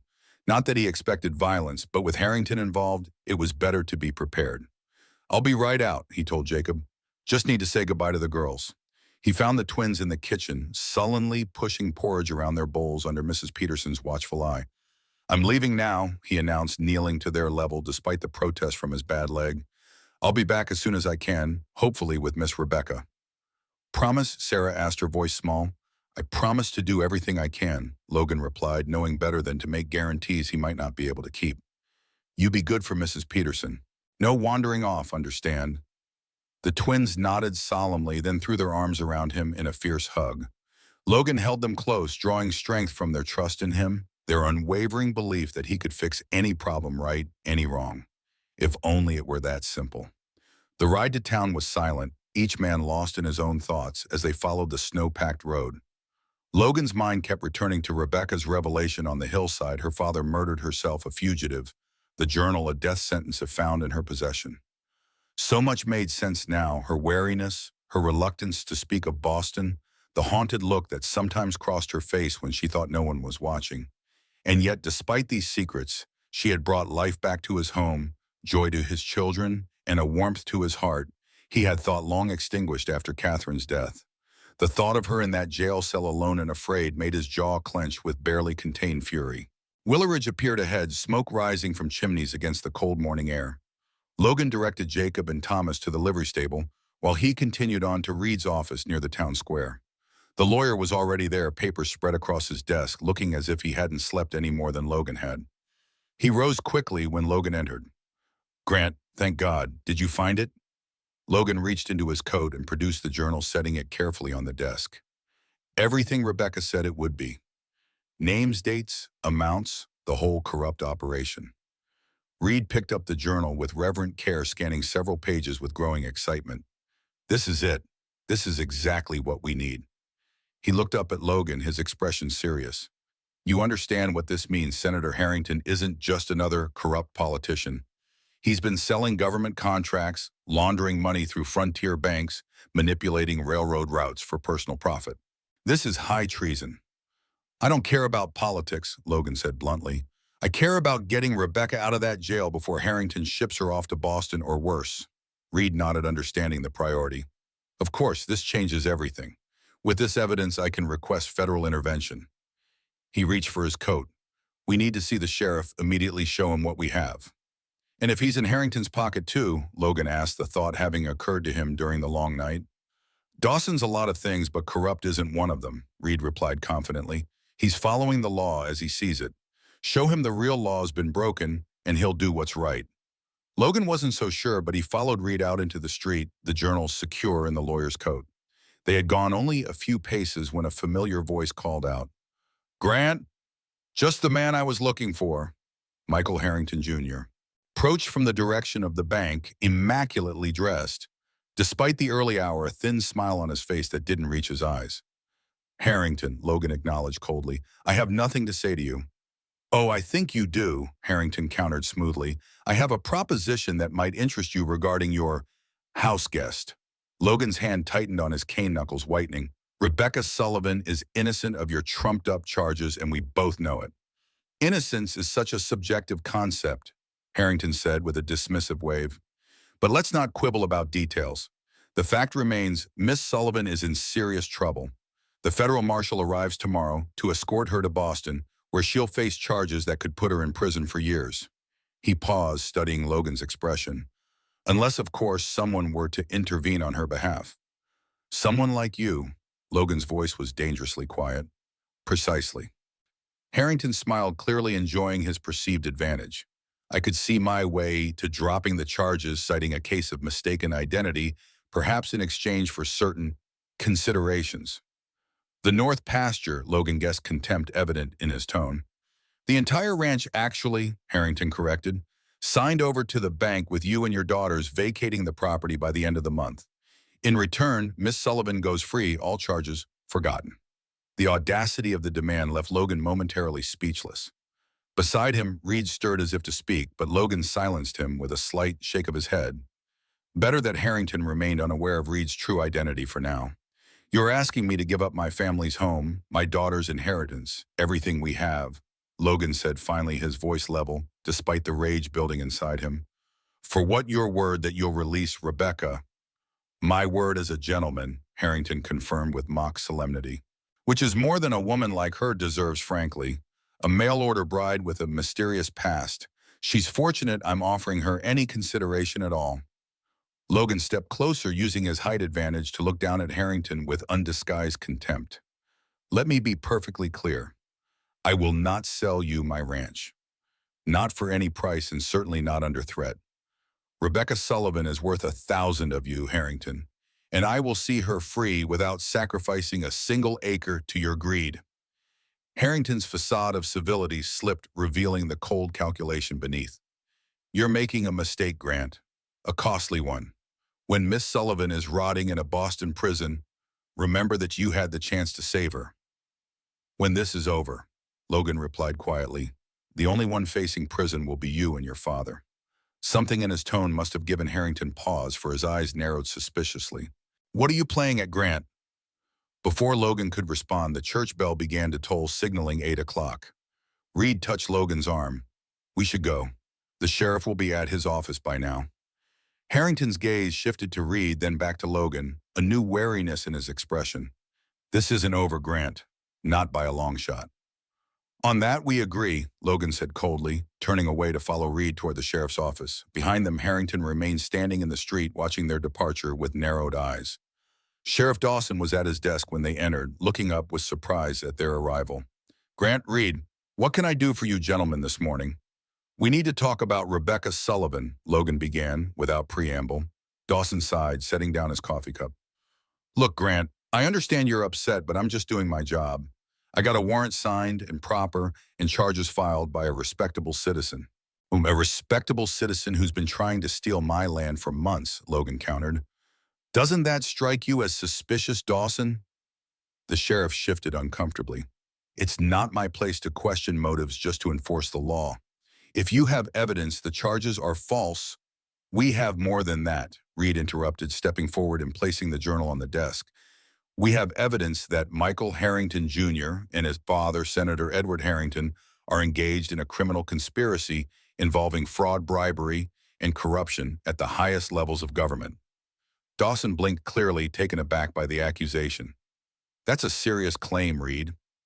Read it for yourself, Reed invited, opening the journal to a marked page. This is the personal record of Judge Thomas Sullivan, Rebecca's father, documenting years of the Harringtons' criminal activities. Activities that got Judge Sullivan murdered when he discovered the truth. Murdered, Dawson repeated, his weathered face registering his shock. The fire that killed him was no accident, Logan confirmed. Rebecca escaped with this journal, the evidence that could destroy the Harringtons. That's why she came west, why she agreed to marry James Hartford. She was running for her life. Dawson picked up the journal, scanning several pages with increasing gravity. This is comprehensive, he admitted. Names, dates, amounts. But how do I know it's authentic?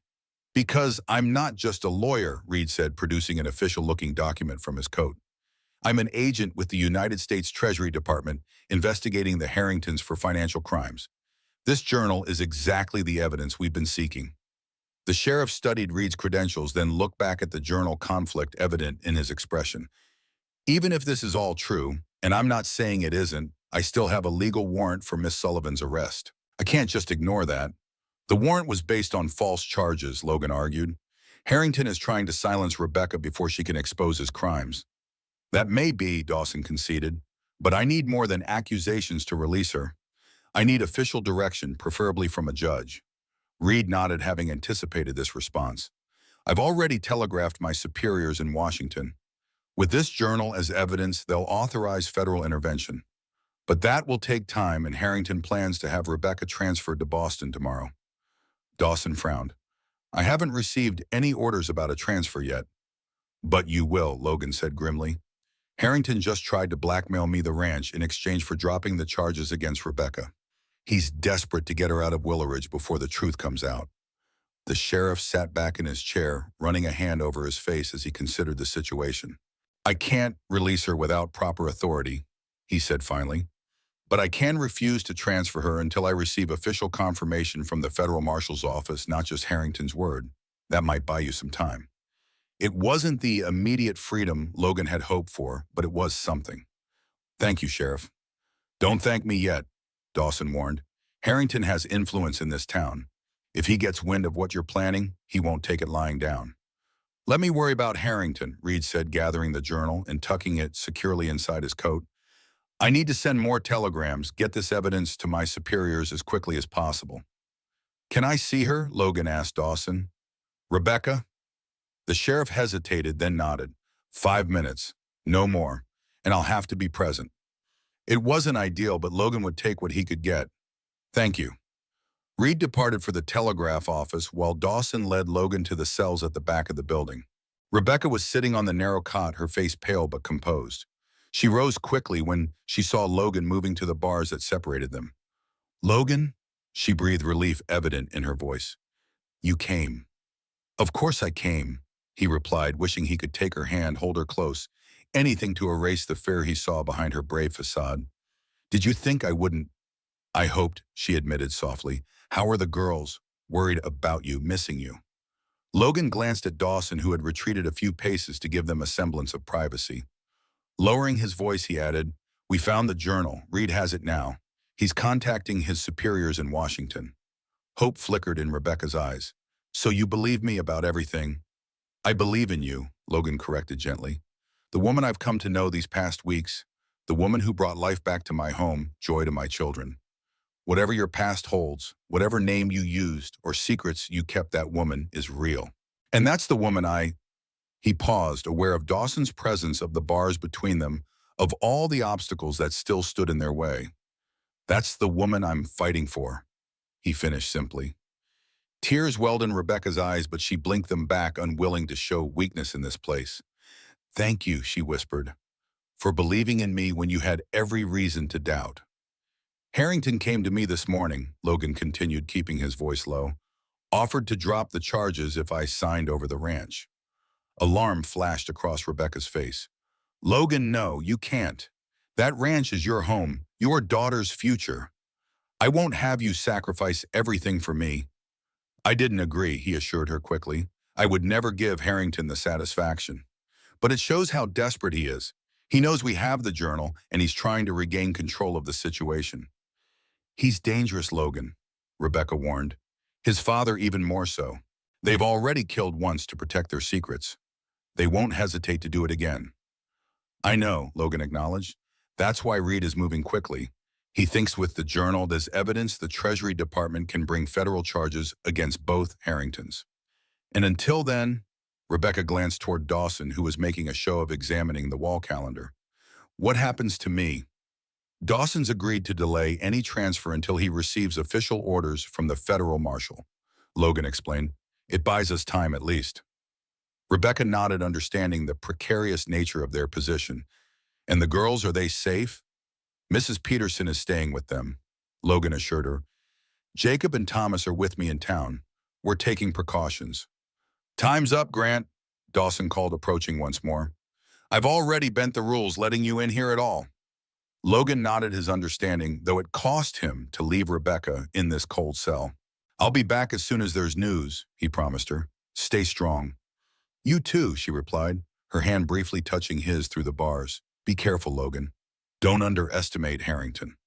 With that warning echoing in his mind, Logan followed Dawson back to the front office, his heart heavy with concern, yet bolstered by the knowledge that they were fighting back, finally taking a stand against the corruption that had shadowed Rebecca's life for too long. Outside, the morning had advanced the streets of Willowridge, filling with the usual activity of a small frontier town. Logan spotted Jacob and Thomas outside the general store and joined them, explaining the situation in low tones. So we're staying in town, Jacob confirmed, glancing toward the jail, until Miss Sullivan is released. As long as it takes, Logan agreed. I won't leave her here alone with Harrington circling like a wolf. Thomas, the youngest of his hands but steady as they came, nodded his approval. What about the girls, boss? Should one of us ride back to check on them? Logan considered the suggestion. Maybe this afternoon if there's no news. Mrs. Peterson is reliable, but I'd feel better knowing someone from the ranch was keeping an eye out. They were discussing arrangements when Reed emerged from the telegraph office, his expression grim. Grant, he called, hurrying over, we have a problem. Logan's heart sank. What is it? The telegraph lines to Helena are down, Reed reported. supposedly due to the storm 2 days ago, but the operator mentioned Harrington was there just before he discovered the issue. Sabotage. Logan concluded his suspicion of Harrington deepening. He's trying to isolate us, prevent you from contacting your superiors. Reed nodded grimly. Without those telegrams, we can't request federal intervention. And without that, Rebecca stays in jail vulnerable to whatever Harrington has planned next. Logan finished, a cold dread settling in his stomach. When will the lines be repaired? The operator says at least 2 days, maybe more. Reed ran a hand through his hair in frustration. We don't have that kind of time. Logan thought quickly, weighing their options. What about sending a rider to the next town with telegraph service? How far is that? Riverdale, Jacob supplied. About 40 miles east. In good weather, a fast rider could make it there and back in a day and a half. I'll go, Thomas volunteered immediately. My horse is the fastest. Logan nodded his approval. Take the South Trail. It's longer but less exposed. Harrington might have men watching the main road. Reed reached into his coat and extracted several sheets of paper covered in his neat handwriting. Here's everything the Treasury Department needs: a summary of the evidence, my credentials, a request for immediate intervention. He hesitated, then added, and this. He handed Logan a smaller envelope sealed with wax, a copy of the most damning pages from the journal in case the original is lost or stolen. Keep it separate from the rest as insurance. Logan tucked the envelope inside his coat. Thomas, get whatever supplies you needed from the general store. Jacob, help him prepare. I want you on the road within the hour. The men nodded and departed, leaving Logan and Reed standing in the street, the weight of their responsibility hanging heavy between them. Harrington won't stop with cutting the telegraph lines, Reed warned. If he suspects we have the journal, and after your confrontation this morning, he surely does, he'll take more direct action. Let him try, Logan said grimly, his hand tightening on his cane. I've faced worse than the likes of Michael Harrington Jr. Reed studied him for a moment, then nodded, apparently satisfied with Logan's resolve. I'll check in with Sheriff Dawson, make sure he understands the situation fully. You should find somewhere to rest. You look like you haven't slept in days. It was true, but Logan shook his head. Not until I know Rebecca is safe. The lawyer didn't argue, recognizing the futility. At least get something to eat. We may have a long wait ahead of us. Logan agreed to that much, and they parted ways, Reed toward the sheriff's office, Logan toward the small cafe near the town square. He had just ordered coffee when a commotion outside drew his attention. A group of riders was approaching from the east, led by a tall figure in an official-looking uniform. Logan's heart sank as he recognized the insignia of the U.S. Marshal Service. Despite Dawson's promise to delay any transfer, it seemed Harrington had found another way to accelerate his plans. Abandoning his untouched coffee, Logan hurried outside, making his way toward the jail as quickly as his bad leg would allow. He arrived to find Reed already there, engaged in heated conversation with the marshal, a hard-faced man with a gray mustache and cold eyes. Have evidence of serious federal crimes. Reed was saying, his Treasury Department credentials in hand, crimes that directly relate to the false charges against Miss Sullivan. My orders come directly from Washington, the marshal replied impassively. I'm to escort the prisoner to Boston immediately for trial. Whatever investigation you're conducting is separate from my assignment. Your orders were likely influenced by Senator Harrington himself, Reed argued, the very man we're investigating for corruption. The marshal remained unmoved. Take it up with your superiors, Agent Reed. In the meantime, I have a job to do. Logan stepped forward, unable to remain silent any longer. Marshal, you're being used as a pawn in Harrington's game. Rebecca Sullivan is innocent. The charges against her were fabricated to silence her because she possesses evidence of the senator's crimes. And you are, the marshal inquired, his tone suggesting Logan's identity was of little consequence to him. Logan Grant, Miss Sullivan has been staying at my ranch since she arrived in Willowridge. Ah, yes, Harrington mentioned you. The marshal's gaze swept over Logan, assessing and dismissing him in the same moment. Said you might try to interfere with the legal process. I advise against it, Mr. Grant. Obstructing a federal officer is a serious offense. Before Logan could respond, the jail door opened and Sheriff Dawson emerged, his expression troubled. Marshal Taylor, he greeted the newcomer. I wasn't expecting you until tomorrow. Change of plans, the marshal replied curtly. We're leaving within the hour. Have the prisoner ready. Dawson frowned. I haven't received any official notification of a transfer. Just Harrington's word, which isn't sufficient given the circumstances. Marshal Taylor reached into his coat and produced a folded document bearing an official seal. Here's your notification, Sheriff, signed by the federal judge in Helena yesterday. The prisoner is now in my custody. Dawson examined the document, his frown deepening. This appears to be in order, but given the allegations against Senator Harrington, are just that allegations, the marshal interrupted, unproven and irrelevant to my current assignment. Now prepare the prisoner. My men and I have a long ride ahead of us. Logan exchanged a desperate glance with Reed. They were running out of options, out of time. In an hour, Rebecca would be on her way to Boston, beyond their reach, at the mercy of Senator Harrington and his allies. Show him the journal, Logan urged Reed. Let him see the evidence for himself. Reed hesitated, clearly weighing the risks of revealing their key evidence to someone who might be under Harrington's influence. But facing Rebecca's imminent removal, he nodded grimly and reached into his coat. Before you take any action, Marshal Taylor, I think you should see exactly what Senator Harrington is trying to suppress. He extracted the journal, opening it to a marked page. This is Judge Sullivan's personal record of the senator's criminal activities spanning over a decade.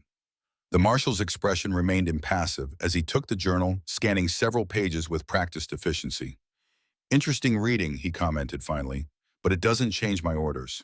The prisoner goes to Boston for trial, where evidence like this can be properly evaluated by the court. That court will be controlled by Harrington's allies, Logan protested. This is the only copy of the journal. Once it leaves Willowridge, then perhaps Agent Reed should accompany us to Boston, the marshal suggested coolly, to ensure the evidence is properly presented. Reed shook his head. My jurisdiction is here investigating the financial crimes detailed in that journal. I have no authority in Boston. Marshal Taylor handed the journal back to Reed with a shrug. Then you have a dilemma, gentlemen, but it doesn't change my orders or my intention to carry them out. To Dawson, he added firmly, the prisoner, Sheriff, now. Dawson looked between the marshal and Reed, conflict evident in his weathered face. I'm sorry, Reed, he said finally. The marshal's orders supersede any concerns we might have. I have to comply. Logan felt a cold rage building inside him as he watched the lawman disappear into the jail to retrieve Rebecca. Everything they had done, all the evidence they had gathered, was being brushed aside by bureaucracy and the long reach of Harrington's influence. We can't let this happen, he said to Reed, his voice low and intense. We can't let them take her. Reed glanced around the street where curious townspeople had begun to gather, drawn by the arrival of the marshal and his men. What are you suggesting? Grant an armed confrontation with federal officers? That's suicide, and it won't help Rebecca. Logan knew the agent was right, but the thought of standing by while Rebecca was taken away was unbearable. There has to be something we can do, he insisted. Some legal maneuver, some delay tactic. Before Reed could respond, the jail door opened again, and Rebecca emerged, flanked by Dawson and Marshal Taylor. Her hands were bound before her, her face pale but composed as she took in the scene. The waiting horses, the gathered crowd, Logan and Reed standing helplessly aside. Her eyes found Logan's, and in that moment of connection, he saw not fear, but a quiet resolve that matched his own. She would not go meekly to whatever fate awaited her in Boston. She would fight in her way, as he would fight in his. As the marshal led her toward the waiting horses, a commotion at the edge of the crowd drew everyone's attention. Michael Harrington Jr. was approaching, a satisfied smile on his face as he observed the proceedings. Marshal Taylor, he greeted the lawman, I see you received my message. Excellent timing. Your message, Reed repeated, his suspicion confirmed. So you arranged this accelerated transfer? Harrington smiled thinly. Merely doing my civic duty, ensuring justice is served promptly. Miss Sullivan has serious charges to answer for in Boston. Fabricated charges, Logan countered, stepping forward, despite Reed's restraining hand on his arm. Designed to silence her before she could expose your father's crimes. Bold accusations, Grant, Harrington replied coolly, but ultimately meaningless without proof. And any evidence you think you have will be thoroughly discredited once Miss Sullivan is convicted of theft and fraud in Boston. His confidence, his absolute certainty that his plan would succeed, had fueled Logan's anger to dangerous levels. You won't get away with this, Harrington. The truth will come out with or without Rebecca's testimony. Perhaps, Harrington conceded with a shrug, but by then it will be too late for her. And for you, he lowered his voice meant for Logan's ears alone. The bank moves forward with foreclosure tomorrow. I look forward to watching you and those precocious twins of yours vacate my property. It was the mention of his daughters that nearly broke Logan's control. His hand tightened on his cane knuckles, white with the effort of restraining himself from striking Harrington where he stood. Enough, Marshal Taylor interrupted impatiently. We're wasting daylight. Mount up. One of his deputies helped Rebecca onto a horse, securing her bound hands to the saddle horn. She sat straight backed, her dignity intact despite the humiliation of her position. Logan? She called, her voice carrying across the hushed crowd. Take care of the girls. Tell them. She hesitated, then finished simply. Tell them the truth, all of it. They deserve to know. I will, Ego, he promised, moving closer despite the deputy's watchful eyes. And this isn't over, Rebecca. I'll come for you, no matter how long it takes, no matter how far I have to go. The raw emotion in his voice silenced the onlookers, even Harrington momentarily subdued by the naked devotion in Logan's pledge. Rebecca's eyes shone with unshed tears. I know you will, she said softly. I've never doubted that.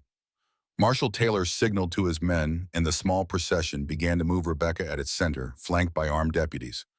Logan watched helpless as they rode slowly through the main street of Willowridge, heading east toward the territorial capital and eventually Boston. As they passed the church, a small voice suddenly called out from the crowd. Miss Rebecca! Logan turned to see Emily and Sarah pushing through the gathered townspeople, their faces flushed with exertion, Mrs. Peterson following behind with a look of harried apology. I'm sorry, Mr. Grant, the older woman panted. They ran off when I was hanging laundry, said they had to come to town to help Miss Sullivan. Logan knelt as the twins reached him, their small bodies trembling with emotion. You were supposed to stay at the ranch, he reminded them gently. We couldn't, Emily declared, her young face fierce with determination. Miss Rebecca needs us. She helped us when we were scared. Now she's scared and we have to help her. Please, Papa. Sarah added, her eyes filling with tears as she watched the retreating procession. Don't let them take her, well, she belongs with us. The simple truth in his daughter's plea struck Logan to the core. Rebecca did belong with them, had belonged from the moment she stepped into their lives, bringing warmth and light to their home, healing wounds they hadn't even known were still open. Before he could respond, a new commotion erupted from the direction the marshal's party had taken. Shouts, the sound of horses whinnying in alarm, then a gunshot that echoed through the town like thunder. Logan stood quickly, pushing the twins behind him as he strained to see what was happening. Through the dust and confusion, he could make out a group of riders blocking the road surrounding the marshal and his men. What the hell, Reed muttered beside him, equally confused by this unexpected development. As the dust settled, Logan could see that the newcomers were a mix of townspeople and ranchers from the surrounding area, all armed, all looking grimly determined. At their head, astride a powerful black stallion, was a man Logan recognized with shock: Thomas, his young ranch hand, who should have been miles away by now, carrying Reed's messages to Riverdale. That's far enough, Marshal, Thomas called, his voice carrying clearly in the sudden silence. Miss Sullivan isn't going anywhere. Marshal Taylor's hand went to his sidearm. Son, you are interfering with federal officers in the performance of their duty. Stand down before someone gets hurt. We're not looking for a fight, Thomas replied steadily. But we won't stand by while an innocent woman is railroaded by corrupt officials. He gestured to the men behind him. These folks agree. They've all had enough of Harrington's schemes, his threats, his manipulation of the law for personal gain. Logan glanced around, recognizing faces in the impromptu posse, ranchers who, like him, had been pressured to sell their land, shopkeepers who had suffered under the bank's harsh policies, ordinary citizens who had watched their town slowly fall under Harrington's control. This is insanity. Harrington spluttered, his usual composure cracking in the face of this unexpected resistance. You can't obstruct a federal marshal. You'll all hang for this. Maybe, agreed a grizzled rancher Logan knew as Peterson, Mrs. Peterson's husband. But some things are worth hanging for, justice being one of them. Marshal Taylor surveyed the determined faces surrounding him, clearly calculating the odds. His men were outnumbered at least 3-1, and while they might win a gunfight, the cost would be high. What exactly do you propose? He asked Thomas, his tone suggesting he was willing to listen at least. A compromise, Thomas replied. Miss Sullivan remains in Willowridge and Sheriff Dawson's custody until federal authorities can review the evidence against Senator Harrington. If they find it without merit, you can proceed with your transfer. If not, ridiculous, Harrington interrupted. Marshal, you can't seriously consider negotiating with these vigilantes. Quiet, Harrington. Taylor snapped his patience, visibly wearing thin. Your involvement in this matter is becoming increasingly suspicious. To Thomas, he added, what evidence are you referring to? Reed stepped forward to the journal in hand. Judge Sullivan's detailed record of Senator Harrington's criminal activities, Marshal. The real reason behind these false charges against his daughter. Taylor's gaze shifted between Reed, the armed townspeople, and Harrington, whose composure was rapidly deteriorating. I was told this was a simple case of theft and fraud, he said slowly. Nothing was mentioned about corruption allegations against a U.S. senator. Because Harrington didn't want you to know, Logan called, moving forward to stand beside Thomas. He manipulated the system to get his father's victim transferred to Boston, where the senator's influence could ensure her silence. You're all delusional, Harrington snarled, but his confident facade was crumbling, replaced by the desperation of a man watching his carefully constructed plans collapse around him. Marshal Taylor was silent for a long moment, weighing his options. Finally, he nodded curtly. 3 days, he announced. The prisoner remains in Willowridge for 3 days while I review this evidence and consult with my superiors. If I'm not satisfied, the transfer proceeds as planned. A murmur of relief went through the crowd of townspeople. It wasn't a complete victory, but it was a reprieve, a chance to ensure justice was properly served. Marshal, you can't, Harrington began, but Taylor cut him off with a raised hand. I've made my decision, Mr. Harrington. And frankly, your eagerness to rush this transfer has only reinforced my concerns about its legitimacy. He turned to one of his deputies. Release Miss Sullivan into Sheriff Dawson's custody. Will remain in town until this matter is resolved. The deputy moved to comply, untying Rebecca's bonds and helping her down from the horse. She stood unsteadily for a moment, her legs cramped from the saddle, her wrists red from the ropes. Logan broke away from the crowd, limping quickly to her side. Rebecca, he breathed, reaching for her hands, needing to touch her, to assure himself she was truly safe, at least for now. Logan, she whispered, her voice hoarse with emotion. How did you? Not me, he admitted, glancing toward Thomas and the assembled townspeople. Them. They chose to stand up to fight back against Harrington's corruption. Rebecca looked around at the faces watching them, some curious, some approving, some still uncertain of what they had just participated in. Why, they don't even know me. They know enough, Logan replied. They know a good person is being persecuted by a corrupt one. Sometimes that's all it takes for people to find their courage. The twins broke free from Mrs. Peterson's watchful eye and raced toward them, throwing themselves at Rebecca with cries of joy. She knelt to embrace them, tears finally spilling down her cheeks as she held them close. You came back, Sarah said, her small face alight with happiness. Just like Papa promised. We knew you didn't do anything bad, Emily added fiercely. Papa said it was all a mistake, and he was going to fix it. Rebecca looked up at Logan over the girls' heads, her eyes conveying what words could not: gratitude, affection, and something deeper, something that had been growing between them since the day she arrived at his ranch. I'm trying to fix it, Logan said softly, answering both the spoken and unspoken message. We all are.